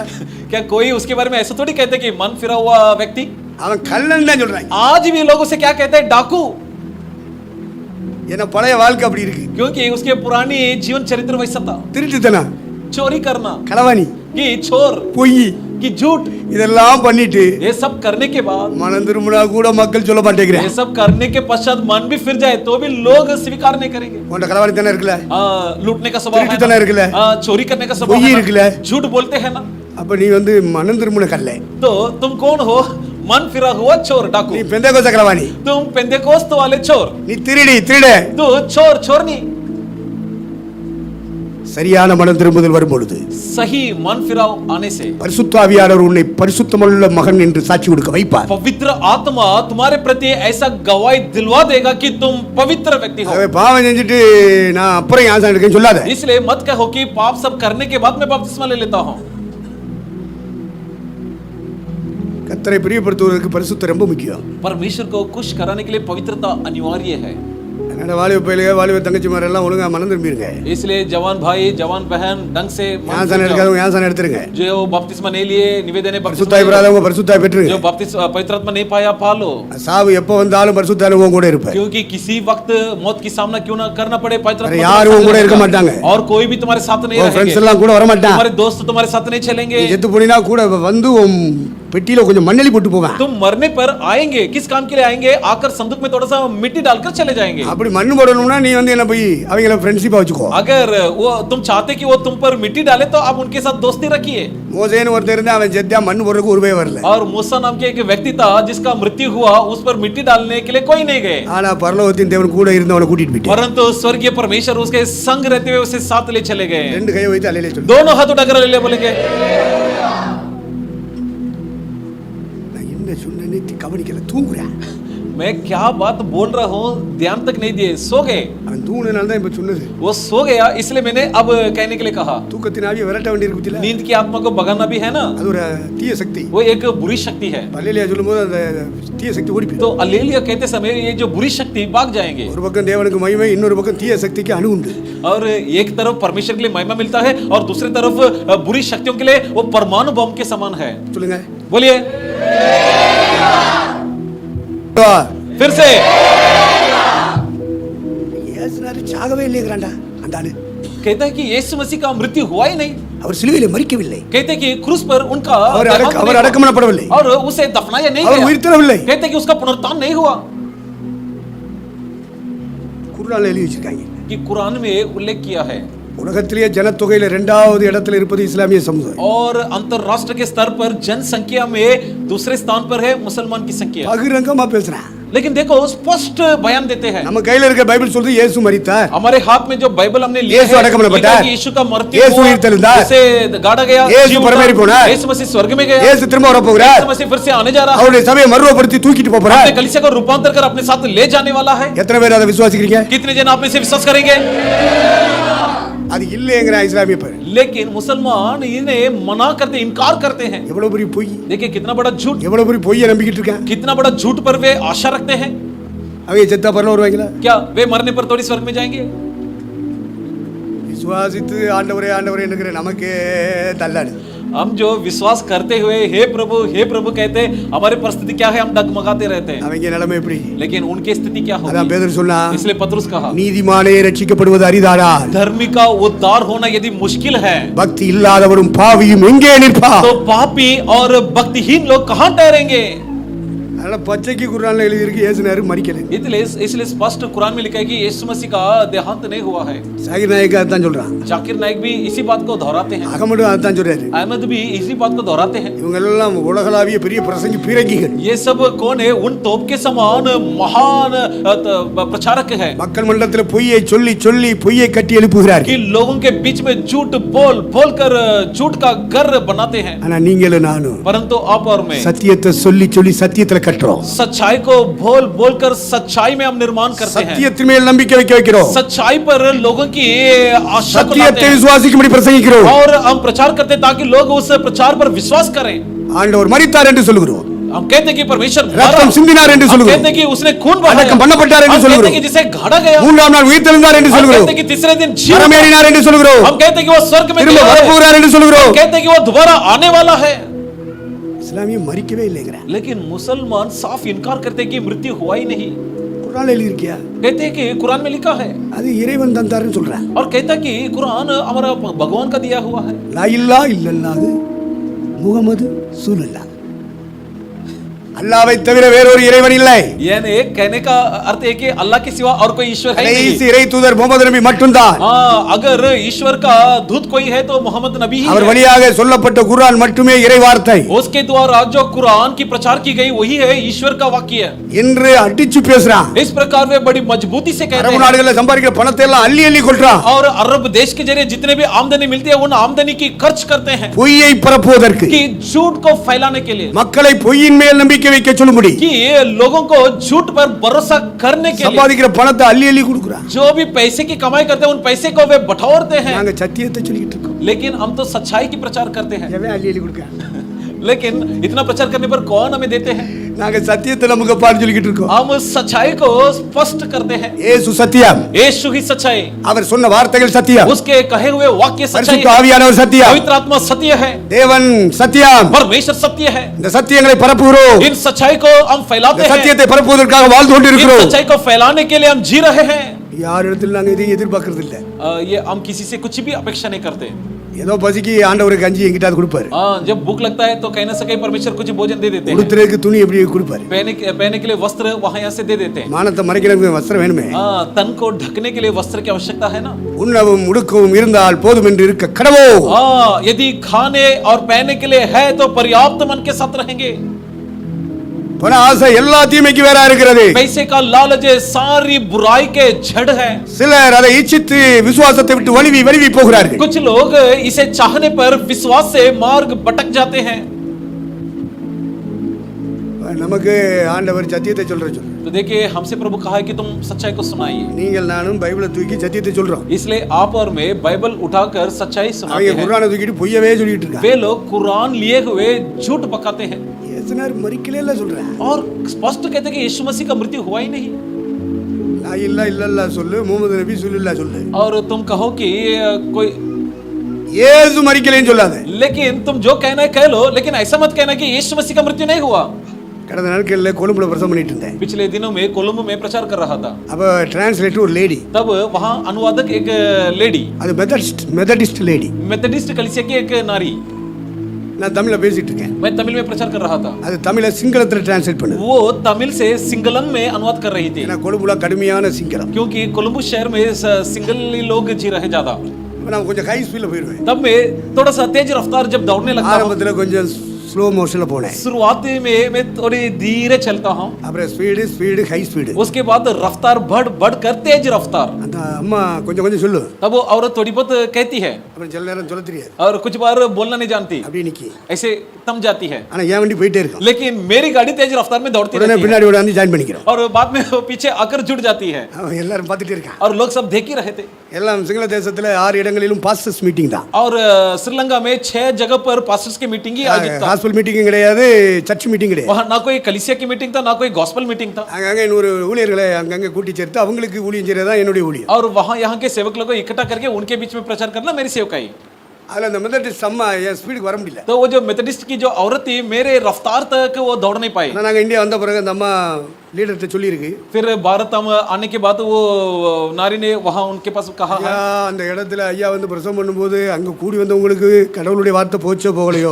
जब अय्या आकर वहाँ पर प्रचार किया, वहाँ जो लोग आए थे उनके सामने परमेश्वर का वचन गया या नहीं गया पता சரியா नहीं, மொழிபெயர்த்தனோ மொழிபெயர்க்கலையோ. मैं ढंग से अनुवाद किया या नहीं किया पता नहीं, நான் பல சிக்கல்ல வந்தேயா. मैं कई मुसीबत में आई हुई थी, சில அடிமைத்தனங்களுக்குள்ள இருந்து வந்தேயா. कुछ गुलामी के बंधन के साथ आई हुई थी।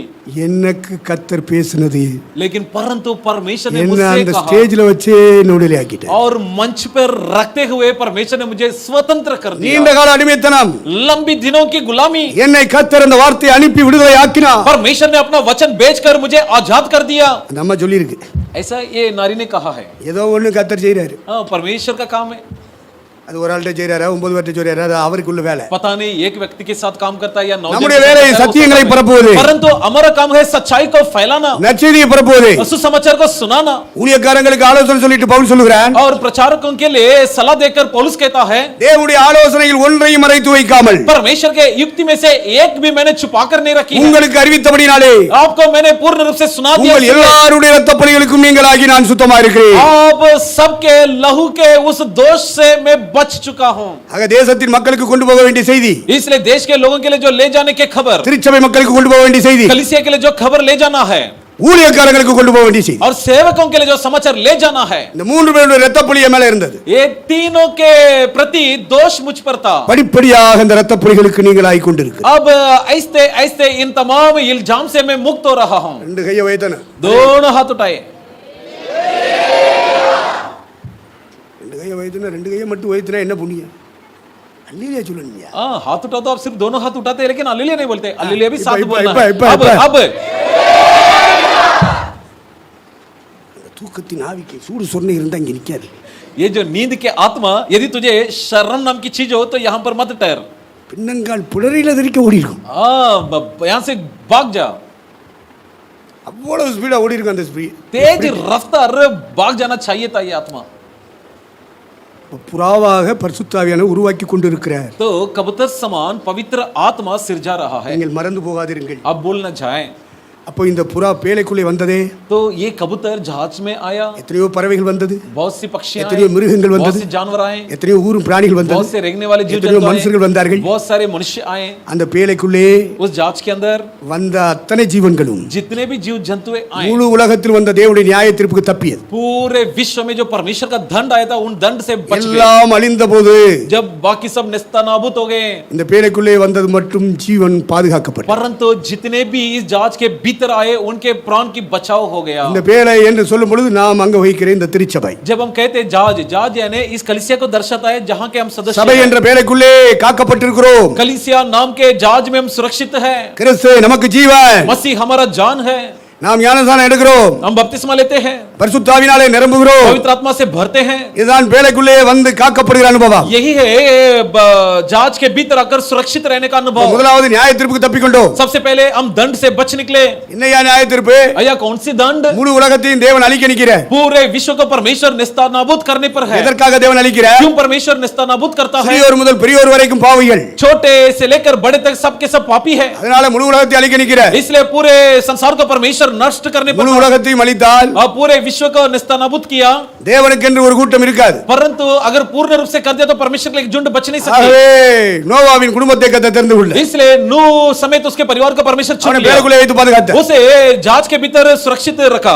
இதுபோல தேவனுடைய கோபம் முழு உலகத்தின் மேல் வந்தது. इस प्रकार पूरे दुनिया पर परमेश्वर का प्रकोप भड़का, எல்லாரும் பாவம் செய்து ஏகமாய் கெட்டு போனார்கள். क्योंकि सबके सब पाप करने से एक साथ मिलकर पाप செய்கிற बर्बाद हो आत्मा गए। साहू। और जो प्राण प्राप्त करेगा वो मर जाएगा। பாவம் செய்கிறவனுக்கு இறைவனுடைய கூலி மரணம். पाप के मजदूरी मृत्यु है। அப்படி எல்லாருக்கும் மரணத்தை தீர்ப்பாக வழங்கினார். इस प्रकार फैसला के तौर पर सबके लिए मौत दे दिया। முழு உலக மனித சமுதாயம் மாண்டு போகும். अब ऐसा देने पर पूरे मानव जाति और विश्व नष्ट हो जाएगी। ஆகவே இறைவன் திட்டம் போட்டார். इसलिए परमेश्वर ने योजना बनाया இந்த மனித சமுதாயத்தை மரணத்துக்கு ஒப்புவிக்க கூடாது. कि इस मानव जाति को नेस्तनाबूद करने न दे, அக்கினி கடலுக்கு அனுமதிக்க கூடாது. आग के झील में इन्हें जाने न दे, நம்முடைய கோபத்தினால இந்த ஜனங்கள் அழிய கூடாது. अपने प्रकोप से ये प्रजा नष्ट न हो जाए। ஆகவே நம்முடைய கோபத்தை காட்டுவதற்கு முன்பு इसलिए अपना प्रकोप दिखाने से पहले நம்முடைய अன்பை காட்டுவோம். हम अपना प्रेम क्यों न दिखाएं? இதற்காக இறைவனுடைய திட்டம் என்ன? और इसके प्रति परमेश्वर का योजना क्या थी? தேவன் மனிதனாக வர வேண்டும். परमेश्वर को मानव के स्वरूप लेकर आना है, அதற்காகவே जिसके लिए ஆண்டவர் இந்த பூமியிலே ஒரு பெண்ணை தெரிந்து கொண்டார். और जिसके लिए जिस काम के लिए परमेश्वर इस धरती में एक नारी को चुन लिया, அதான் நாசரேத்தூர்ல இருந்த மேரி. और वही है जो नासरत के गांव वाली गाब्रिएल दूतரை அனுப்புகிறார். गाब्रिएल स्वर्गदूत को भेजा। அவன் வந்து பேசுகிறான். वो आकर कहने लगा, நீ ஒரு குமாரனை பெறுவாய், तू एक पुत्र को जनेगी அவருக்கு இயேசு என்று பெயரிடுவாய், और उसके लिए यीशु नाम रखना है, அவர் பெரியவராக இருப்பார், वो महान ठहरेगा, அவர் தாவீதின் சிம்மாசனத்தில் உட்கார்ந்திருப்பார், वो दाऊद के सिंहासन पर विराजमान அவர் ठहरेगा, யாக்கோபின் குடும்பத்தாரை என்றைக்கு அரசாளுவார். और वो याकूब के परिवार को सदा के लिए राज करेगा। அவள் இது எப்படி ஆகும் என்று கேட்கிறார். तब उसने पूछा, ये कैसा संभव है? நான் கன்னி பெண்ணா இருக்கிறேனே, मैं तो कुंवारी हूँ, எப்படி ஆகும்? ये कैसा संभव है? மனுஷரால் கூடாதது, जो मनुष्य से संभव नहीं, தேவனாலே எல்லாம் கூடும். परंतु परमेश्वर से सब कुछ संभव है। நான் ஆண்டவருக்கு அடிமை, உம்முடைய வார்த்தையின்படி ஆகிறது. मैं परमेश्वर का दासी हूँ, जैसे तेरे वाक्य हो वैसे मेरे साथ होवे। பரிசுத்த ஆவியானவர் மேரியின் மேலே இறங்கினார். तब पवित्र आत्मा मरियम पर उतरा, பரிசுத்த ஆவி உன்மேல் வந்து இறங்கும். पवित्र आत्मा तुझ पर समाएगा, நீ எப்போது ஆக்கப்படுவாய்? तब तो गर्भवती நீ बनेगी, குமாரனை பெற்றெடுப்பாய். तू एक पुत्र को जन्म देगी। பரிசுத்த ஆவி இறங்கினாரியா? पवित्र आत्मा उतरा, உலகத்துக்கு ரட்சிப்பு எங்கே வரும்? और विश्व का उद्धार कहां से அபிஷேகம் आएगा? பண்ணப்பட்ட ஒவ்வொரு மூலமாக மூலமாக உலகத்துக்கு ரட்சிப்பு வரும். प्रत्येक अभिषेक व्यक्ति के द्वारा इस विश्व के लिए உன் उद्धार மேல मिलेगा। பரிசுத்த ஆவி இறங்கி இருக்கிறாரானால் உன் மேல தேவனுடைய திட்டம் இருக்கு. वाकई तुझ पर पवित्र आत्मा समाये है तो तेरे प्रति परमेश्वर का एक मकसद भी है। எலும்பு எலும்பு சீயோனே, हे सियोन जागो, இதோ ஆவியிலே நிரம்பி வல்லமையை தரித்துக்கொள். आत्मा में बढ़ते हुए सामर्थ्य को धारण कर ले।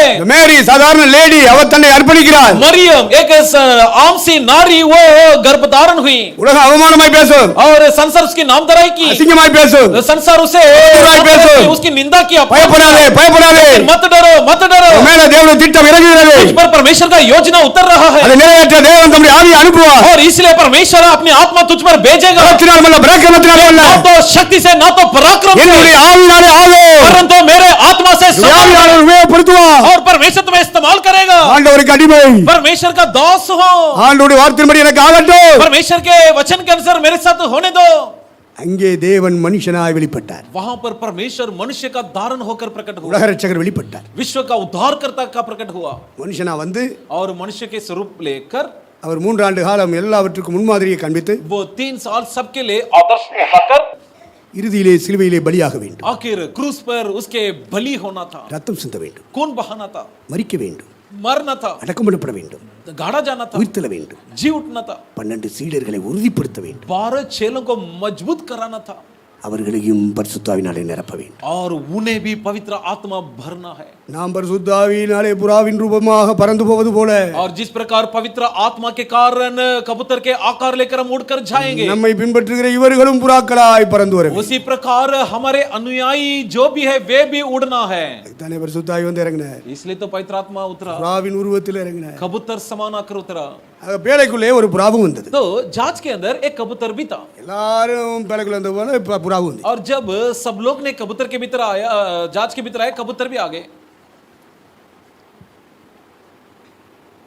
காக்காயும் வருது, और कौवा भी आया, மயில் அப்படி தோகை விரித்து அப்படி அழகா உள்ள வருது பேழைக்குள்ள. और मोर भी अपने पंख फैलाते हुए बड़ी खूबसूरता से भीतर आया। பேழைக்குள்ள இருக்கிற எல்லா கண்களும் அதை பார்க்குது. और जांच के जितने भी आंखें हैं सबके आंखें उस मोर पर लगे।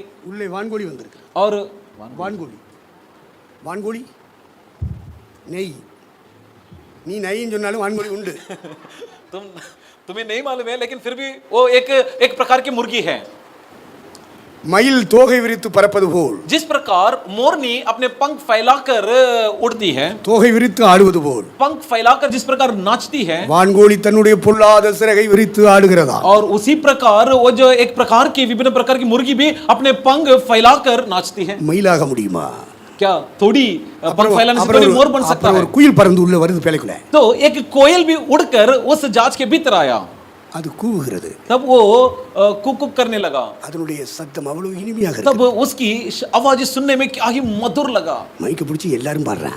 माइक दरे सब कोई क्यों ना गा सकते हैं, குயிலாக முடியுமா? लेकिन थोड़ी कोयल बन सकता है, அதுக்கு குரல் வளம் இருக்கிறது, क्योंकि उसके लिए ऐसा सुर दिया गया है அதிலே ராகம் இருக்கிறது. और उसमें राग है। அதோடு கூட இசை இணையும் பொழுது उसके साथ जब संगीत भी जुड़ जाते हैं, எல்லாரும் கேட்கிற மாதிரி सब सुनने जैसा।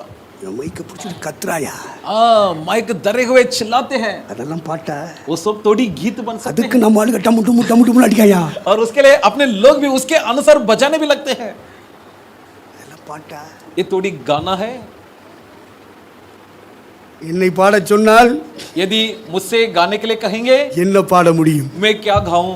குரல் வளம் இல்லை, गाने का सुर नहीं பாடல்களிலே ராகம் இல்லை. और गीतों में राग नहीं, ஆகவே பாடுவதை நான் நிறுத்தி விட்டேன். इसलिए गाना ही मैंने बंद कर दिया। பாடினால் இறைவனுக்கு முன்னாடி தனியா உட்கார்ந்து பாடுவேன். यदि गाऊं तो ईश्वर के सामने अकेले में जाकर गाता हूं। சிலர் பாடுறேன்னு சொல்லிட்டு மைக்க பிடிக்காங்க. कुछ लोग गाता हूं बोलकर माइक धर लेते हैं, ஒரு நல்லா பாடுறேன் வந்தா கொடுக்க மாட்டேங்கிறேன். और जो कुछ लोग अच्छा जो गीत गायक आते हैं उनके पास भी नहीं देते, வந்தா நின்னு பாடுறேன். यही खड़े होकर गाते रहता। பாடுனா நல்லது, गाना सही है, கத்துனா எப்படி? लेकिन चिल्लाए तो कैसे चलेगा? சத்தந்தே அவருக்கு. चिल्लाएगा तो क्या चिल्लाने का आवाज ही சரி, निकलेगा। காக்கா மாதிரி கத்துனாலே கிருபை இருக்கணும்ல. हाँ, मान लो यदि कौवे समान चिल्लाए भी तो भी उसमें अनुग्रह तो होना அந்த चाहिए। பாடல்ல தாராள ஒரு கிருபையும் இல்லையே. जो गीत में आराधना में एक अनुग्रह नाम का चीज है ही नहीं। இல்லைன்னா ஆண்டவராவது சொல்லுவாரு, और प्रभु कहता है, உனக்கு காக்கா இருந்தாலும் எனக்கு காக்கையா இருந்தாலும் காக்கா குஞ்சு பொன் குஞ்சு.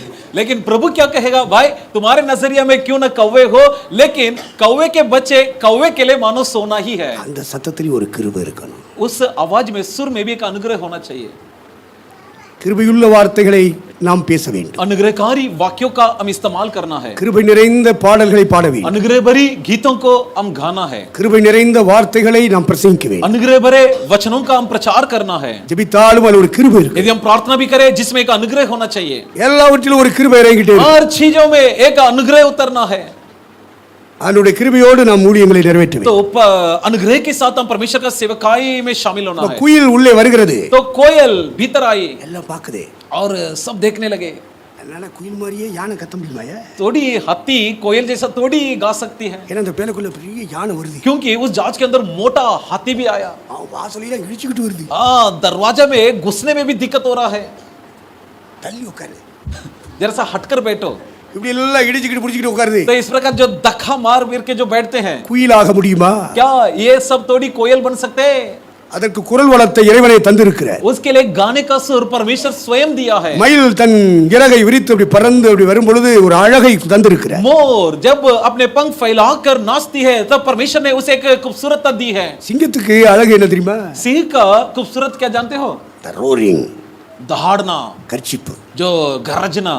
சிங்கம் கர்ச்சித்தால் யார் பயப்படாது இருப்பா? जी हाँ, कौन व्यक्ति है जो नहीं डरेगा शेर दहाड़ मारने पर? வேலைக்குள்ள வந்த பிறகு தாதா மாதிரிலாம் கத்தக்கூடாது. जहाज के भीतर आने के बाद जैसा मर्जी करे वैसा दहाड़ नहीं मारना। கழுத்து முறிச்சு விடுவாரு. गर्दन तोड़ देगा, இது பேலை. क्योंकि ये जहाज है। நியாய தீர்ப்புக்கு கர்த்தர் உன்னை தப்புவித்து ரட்சித்திருக்கிறார். और दंड से परमेश्वर ने तुम्हें बचाकर उद्धार किया। பாவத்தின் சம்பளமாகிய மரணத்துக்கு உன்னை தப்புவித்திருக்கிறார். पाप के मजदूरी मृत्यु से परमेश्वर ने तुम्हें बचाया है। அக்கினி கடலுக்கு போக வேண்டிய உன்னை பரலோகத்துக்கு போகும்படி ரட்சித்திருக்கிறார். तू जो आग के झील में जाने पर था तुझे परमेश्वर ने बचा लिया है, उद्धार இந்த किया புறா है। நியாய தீர்ப்புக்கு தப்புவிக்கப்பட்டது. ये जो कबूतर दंड से बचाई हुई है, இந்த பேலைக்குள்ள கொண்டு வரப்பட்டிருக்கிறது. जहाज के भीतर लाई हुई है। அப்ப ரட்சிப்பு, ஸ்நானம், அபிஷேகம், तो उद्धार, बपतिस्मा, अभिषेक, இப்படிப்பட்ட அனுபவங்களுக்குள்ளே கர்த்தர் கொண்டு வருகிறார். इन तरह की अनुभव में परमेश्वर लाता है। இது அப்போஸ்தலனுடைய 2:37 இருந்து 47 வரைக்கும் சொல்லி இருக்கு. और प्रेरितों के काम 2 के 37 से 47 के वचन में लिखा है। அப்ப பேலையாகிய சபைக்குள்ளே நம்ம எல்லாரையும் கொண்டு तो வந்திருக்கிறார். हम सभी को जहाज नाम के कलीसिया के भीतर परमेश्वर लाया है வித்தியாசமான ஆட்கள் இருப்பார்கள். कि विभिन्न प्रकार के लोग जहां पर मौजूद रहते हैं। வித்தியாசமான ஜாதி இருக்கும். विभिन्न प्रकार के जाति के लोग होते हैं வித்தியாசமான சமுதாயத்தை சார்ந்தவர் இருப்பார்கள். और विभिन्न प्रकार के समुदाय के लोग रहते हैं। எல்லாரும் ஒன்றாக்கப்பட்டால் அது கிறிஸ்துவின் பாடி.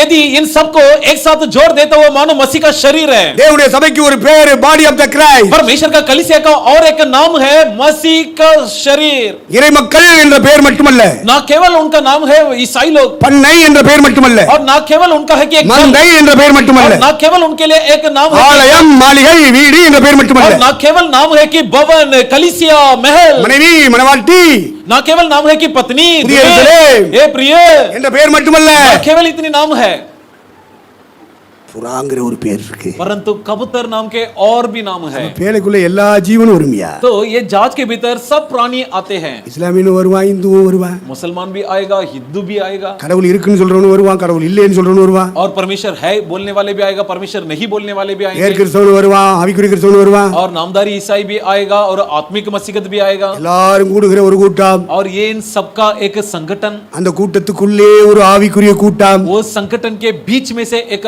आत्मिक झुंड, அந்த ஆவிக்குரிய கூட்டத்திலே புறாவை போல உருவாக்கப்பட்டு வருகிற ஒரு கூட்டம். उस आत्मिक झुंड में से एक झुंड है जो कबूतर समान उत्पन्न हो रहे हैं। இதெல்லாம் புரிந்து கொள்ளும்படி பரிசுத்த ஆவியானவர் உதவி செய்வாராக. इन सारी बातों को समझने हेतु पवित्र आत्मा सहायता करे।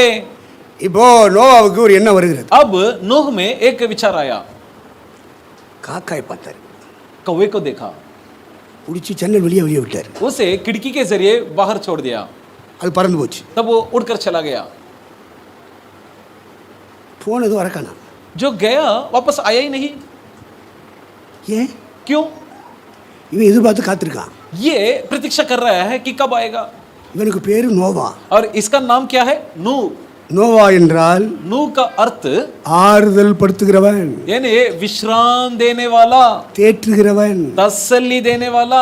இவனுக்கு பேரு தான் தேற்றுகிறவன், ஆட்டுகிறவன். इसका नाम है विश्राम देने वाला, तसल्ली देने वाला। பேலுக்குள்ள உட்கார்ந்துகிட்டு जहाज में बैठकर நம்மளை யார் தேற்றுவான்னு உட்கார்ந்துருக்கான். वो अब बाट झोंकर बैठा कि कौन आकर मुझे विश्राम देगा। சில ஆளுகளுக்கு பேரெல்லாம் நல்லா இருக்கும் कुछ பாத்துக்கிட்டு, लोगों का नाम सुनने में अच्छा लगेगा, நோவா மாதிரி காத்திருப்பாங்க. लेकिन नूह के समान इंतजार में रहते हैं। அப்ப காக்காய் விட்டான். अब कौवे को छोड़ा, ஜலம் வற்றி போயிற்றோ என்று அறியும்படிக்கு और क्या जल के स्तर में कुछ घटाव ஒரு हुआ காகத்தை है? விட்டான். ये परखने के लिए एक कौवे को भेजा. அது போனது திரும்பி உடனே வரவில்லை. कौवा जो गया तुरंत लौटकर नहीं आया, லேட்டா வருது. देरी से आया. என்ன செஞ்சு? क्या किया? பேழையை சுத்தி புணமா மிதக்குது. और जहाज के चारों तरफ लाश तैर रहे हैं. மிருகங்கள், ஊரும் பிராணிகள், जानवर, जीव जंतु, பறவைகள், पक्षियां, மனிதர்கள் मनुष्य भी எல்லாம் பேழையை சுத்தி புணமா மிதக்குது. इस जहाज के चारों तरफ फैल रहे हैं. இது போன உடனே நச்சுன்னு உட்காந்துச்சு. तो ये जाते जाते उनमें बैठ गया, ஏன்னா ஒவ்வொன்றும் அதுக்கு கண்ணு ரொம்ப பிடிக்கும், क्योंकि कौवे को आंख अच्छा लगता है, அதுக்கு ஈரல் ரொம்ப பிடிக்கும், जिगर अच्छा लगता है, அதுக்கு லெக் பீஸ் ரொம்ப பிடிக்கும். उसके लिए लेग पीस तंगड़ी अच्छा लगता है, நான்வெஜ் பிரியறவங்க क्योंकि वो नॉनवेज बहुत पसंद करता है. அதனால அந்த பணங்கள்லையும் போய் உட்காந்துக்கிறோம். इसलिए उन लाशों में जाकर बैठ जाता है இஷ்டம் போல பேழைக்குள்ள வரும். और जैसा मन किया जहाज में आ जाता है. அதனால நோவாவுக்கு ஒண்ணுமே தெரியல. इसलिए नूह को कुछ पता नहीं चला சே இது பேழைக்குள்ள வந்து புண்ணியம் இல்லையே. कि इसका जहाज में आने से कोई लाभ नहीं. அது கா கா का कौवा, அது அப்படிதான் கத்தும். कि वो ऐसा ही पुकारेगा. கா கான்னு கத்தும். का ऐसा आवाज ही निकालता है. ரெண்டே வார்த்தை அந்நிய பாஷை. दो ही शब्द है जिसका अन्य भाषा. இந்த கத்துது. ये देखो आवाज.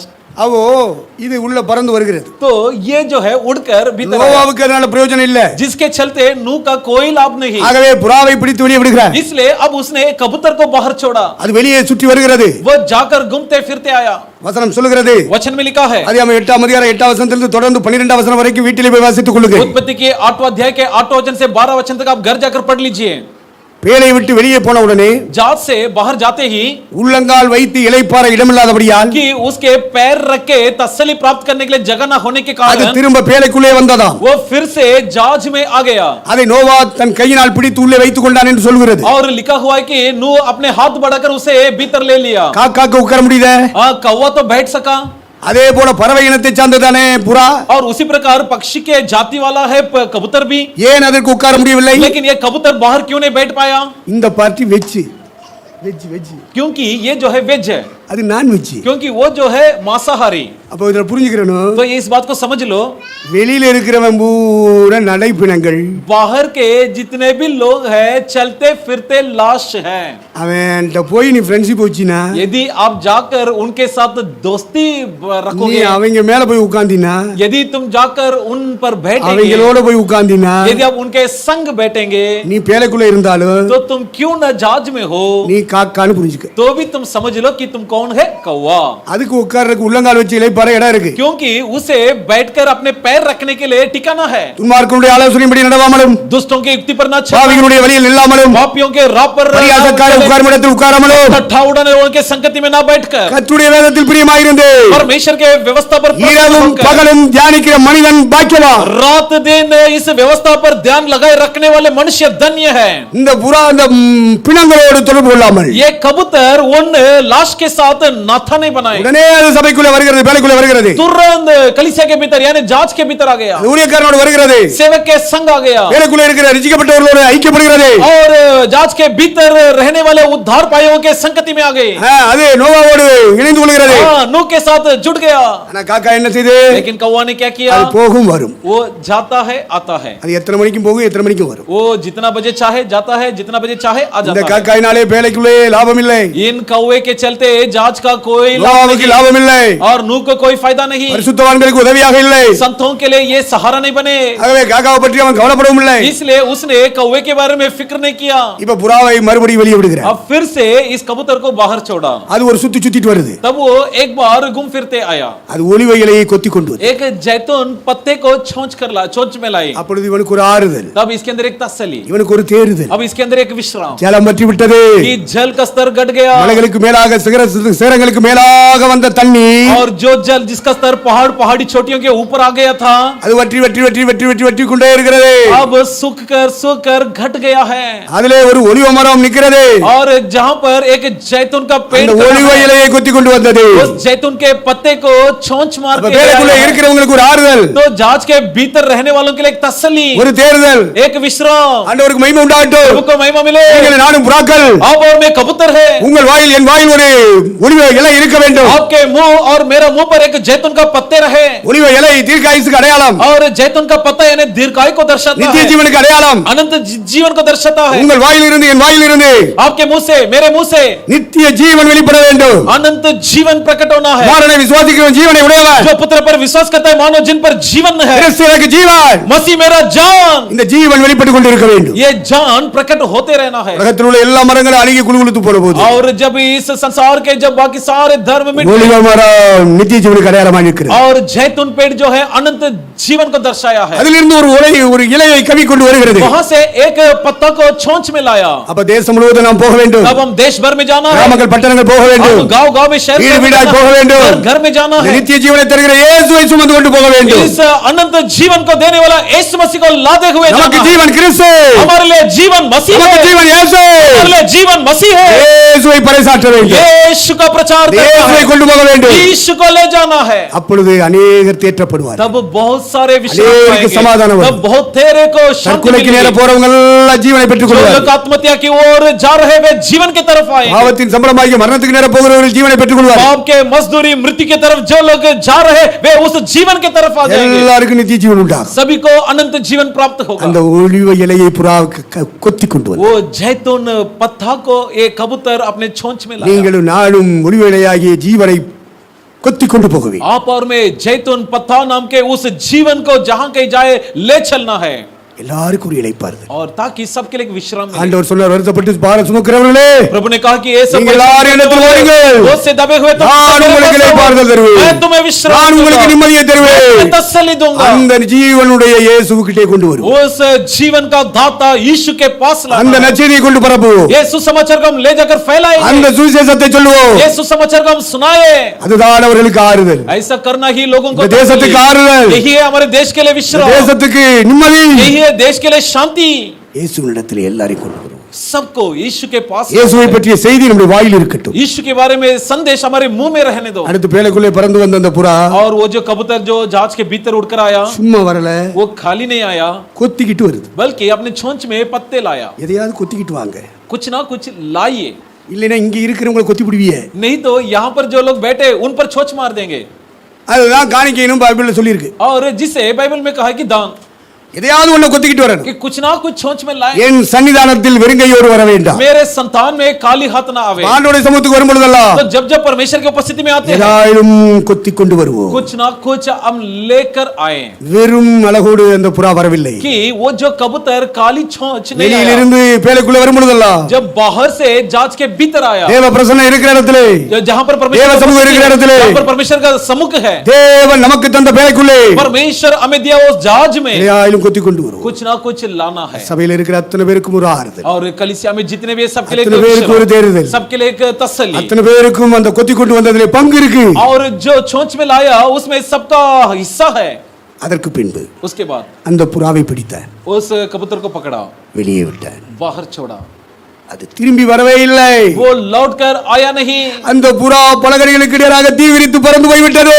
कबूतर फुर्तीला होकर झरोखे के திரும்பி வராத தேசம், ऐसा देश जहां से हम लौटेंगे नहीं. பரலோகத்திற்கு போகிற புறாக்கள், स्वर्ग राज जाने वाले कबूतर हैं. இப்பொழுது பேலைக்குள்ளே இருக்கிற புறாக்கள், अब जो कबूतर जहाज में है, இப்பொழுது ஆறுதலை உண்டாக்குற புறாக்கள், अब ये जो विश्राम लाने वाले कबूतर हैं, இப்பொழுது மற்றவர்களை தேற்றுகிற புறா, अब दूसरों को शांति देने वाले நற்செய்தி அறிவிக்கிற புறா, सुसमाचार सुनाने वाले कबूतर हैं. இப்பொழுது பேலையிலிருந்து வெளியே போன பிறகு अब जहाज से बाहर जाने के बाद அது திரும்பி வரவே वो वापस लौट कर नहीं आया. நமக்கும் திரும்பி வராத ஒரு தேசம் இருக்கிறது. हमारे लिए भी एक देश है जहां से हम அதுதான் कभी नहीं लौटे. பரலோகம். वो है स्वर्ग राज. அதுதான் பரலோகம். वही है स्वर्ग राज्य.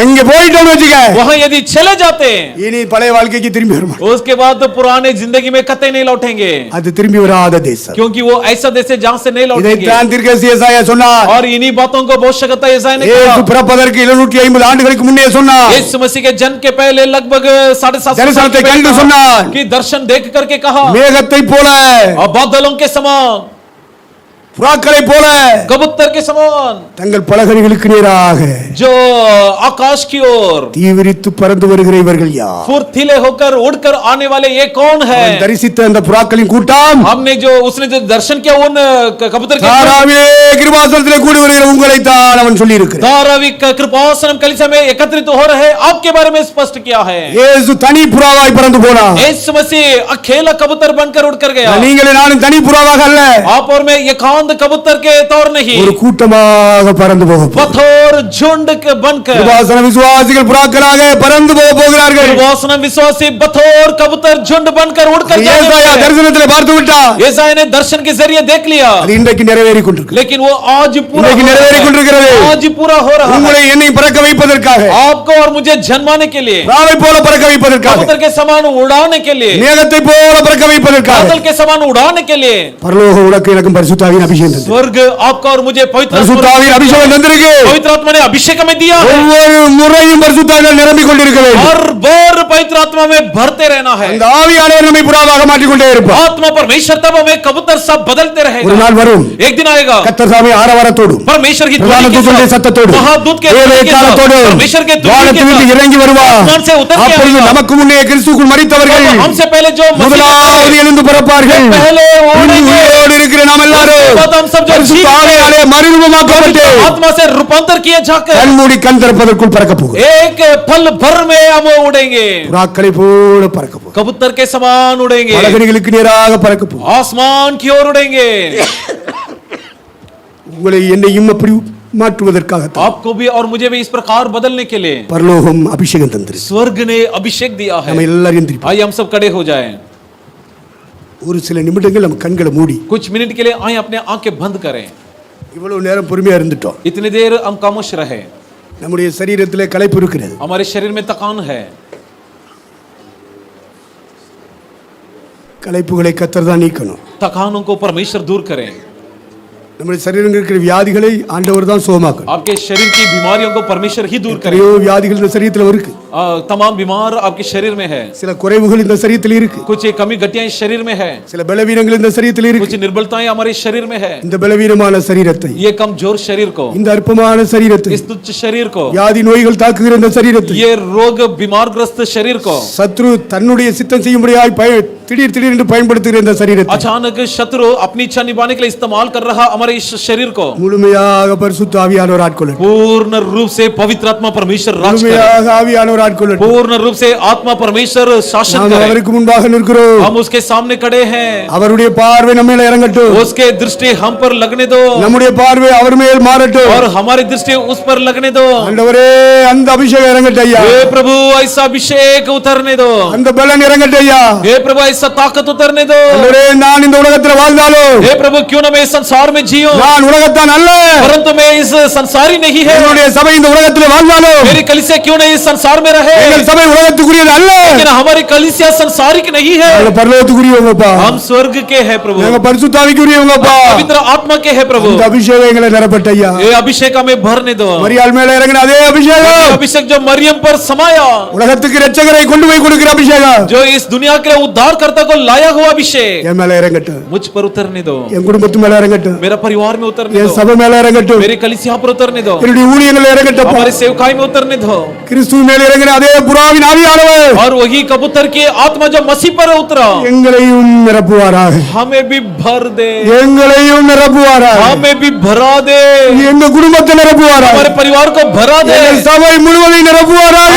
पूरी कलीसिया को भरा दे। நிரப்புங்க ஆண்டவரே. हे प्रभु भर दो। வாயை திறந்து கேளுங்க என்னோட. मुंह खोलकर मांगो, सब मुंह खोलकर मांगो। ஆண்டவரேன்னு கேளுங்க. हे प्रभु करके पुकारो, சத்தமா கேளுங்க. ऊंची आवाज से पुकारो। வாயை திறக்கணும். मुंह खोलना है, மனம் திறந்து கேட்கணும். मन खोलकर मांगना இருதயம் है, திறந்து கேட்கணும். हृदय खुलकर मांगना है। அப்பதான் கர்த்தருடைய ஆவி வெள்ளமா இறங்கும். तो परमेश्वर के आत्मा मजबूत से उतरेगा। ஆவியானவர் இறங்கட்டும். आत्मा परमेश्वर उतरिए, அவர் வந்துட்டா எல்லாம் நடக்கும்யா. उसका आने पर सब संभव எல்லா है। பிரச்சனைக்கு தீர்வு உண்டாகும். सारे समस्या का समाधान मिल எல்லா जाएगा, தேவைகளும் சந்திக்கப்படும். सारी समस्या அந்த அபிஷேகம் இறங்கட்டும். अभिषेक उतरे, உன்னுடைய தேவைகள் சந்திக்கப்படும். आपके जरूरतें पूरी की जाएंगी, பிரச்சனைகள் மறையும். आपके समस्या गायब हो जाएंगे, விடுதலை உண்டாகும். अनुग्रह मिलेगा, உனக்கு நிம்மதி கிடைக்கும். तसल्ली मिलेगा. எல்லாரும் பரிசுத்தால் நிரப்பப்படும். सभी लोग पवित्र आत्मा से भराए அந்நிய जाइए. பாஷை பெற்றவர்கள், अन्य भाषा जिन्होंने ஆவியை पाया பெற்றவர்கள், है, जिन्होंने आत्मा पाई है, ஆவியை மற்றவர்கள் பெருமுடிக்கு जिन्होंने आत्मा पाई है, எல்லாரும் கரங்களை தட்டி கொஞ்ச நேரம் ஆவியில் நிரப்புவோம். ताली बजाकर थोड़ी देर आत्मा में भरेंगे. Yeah.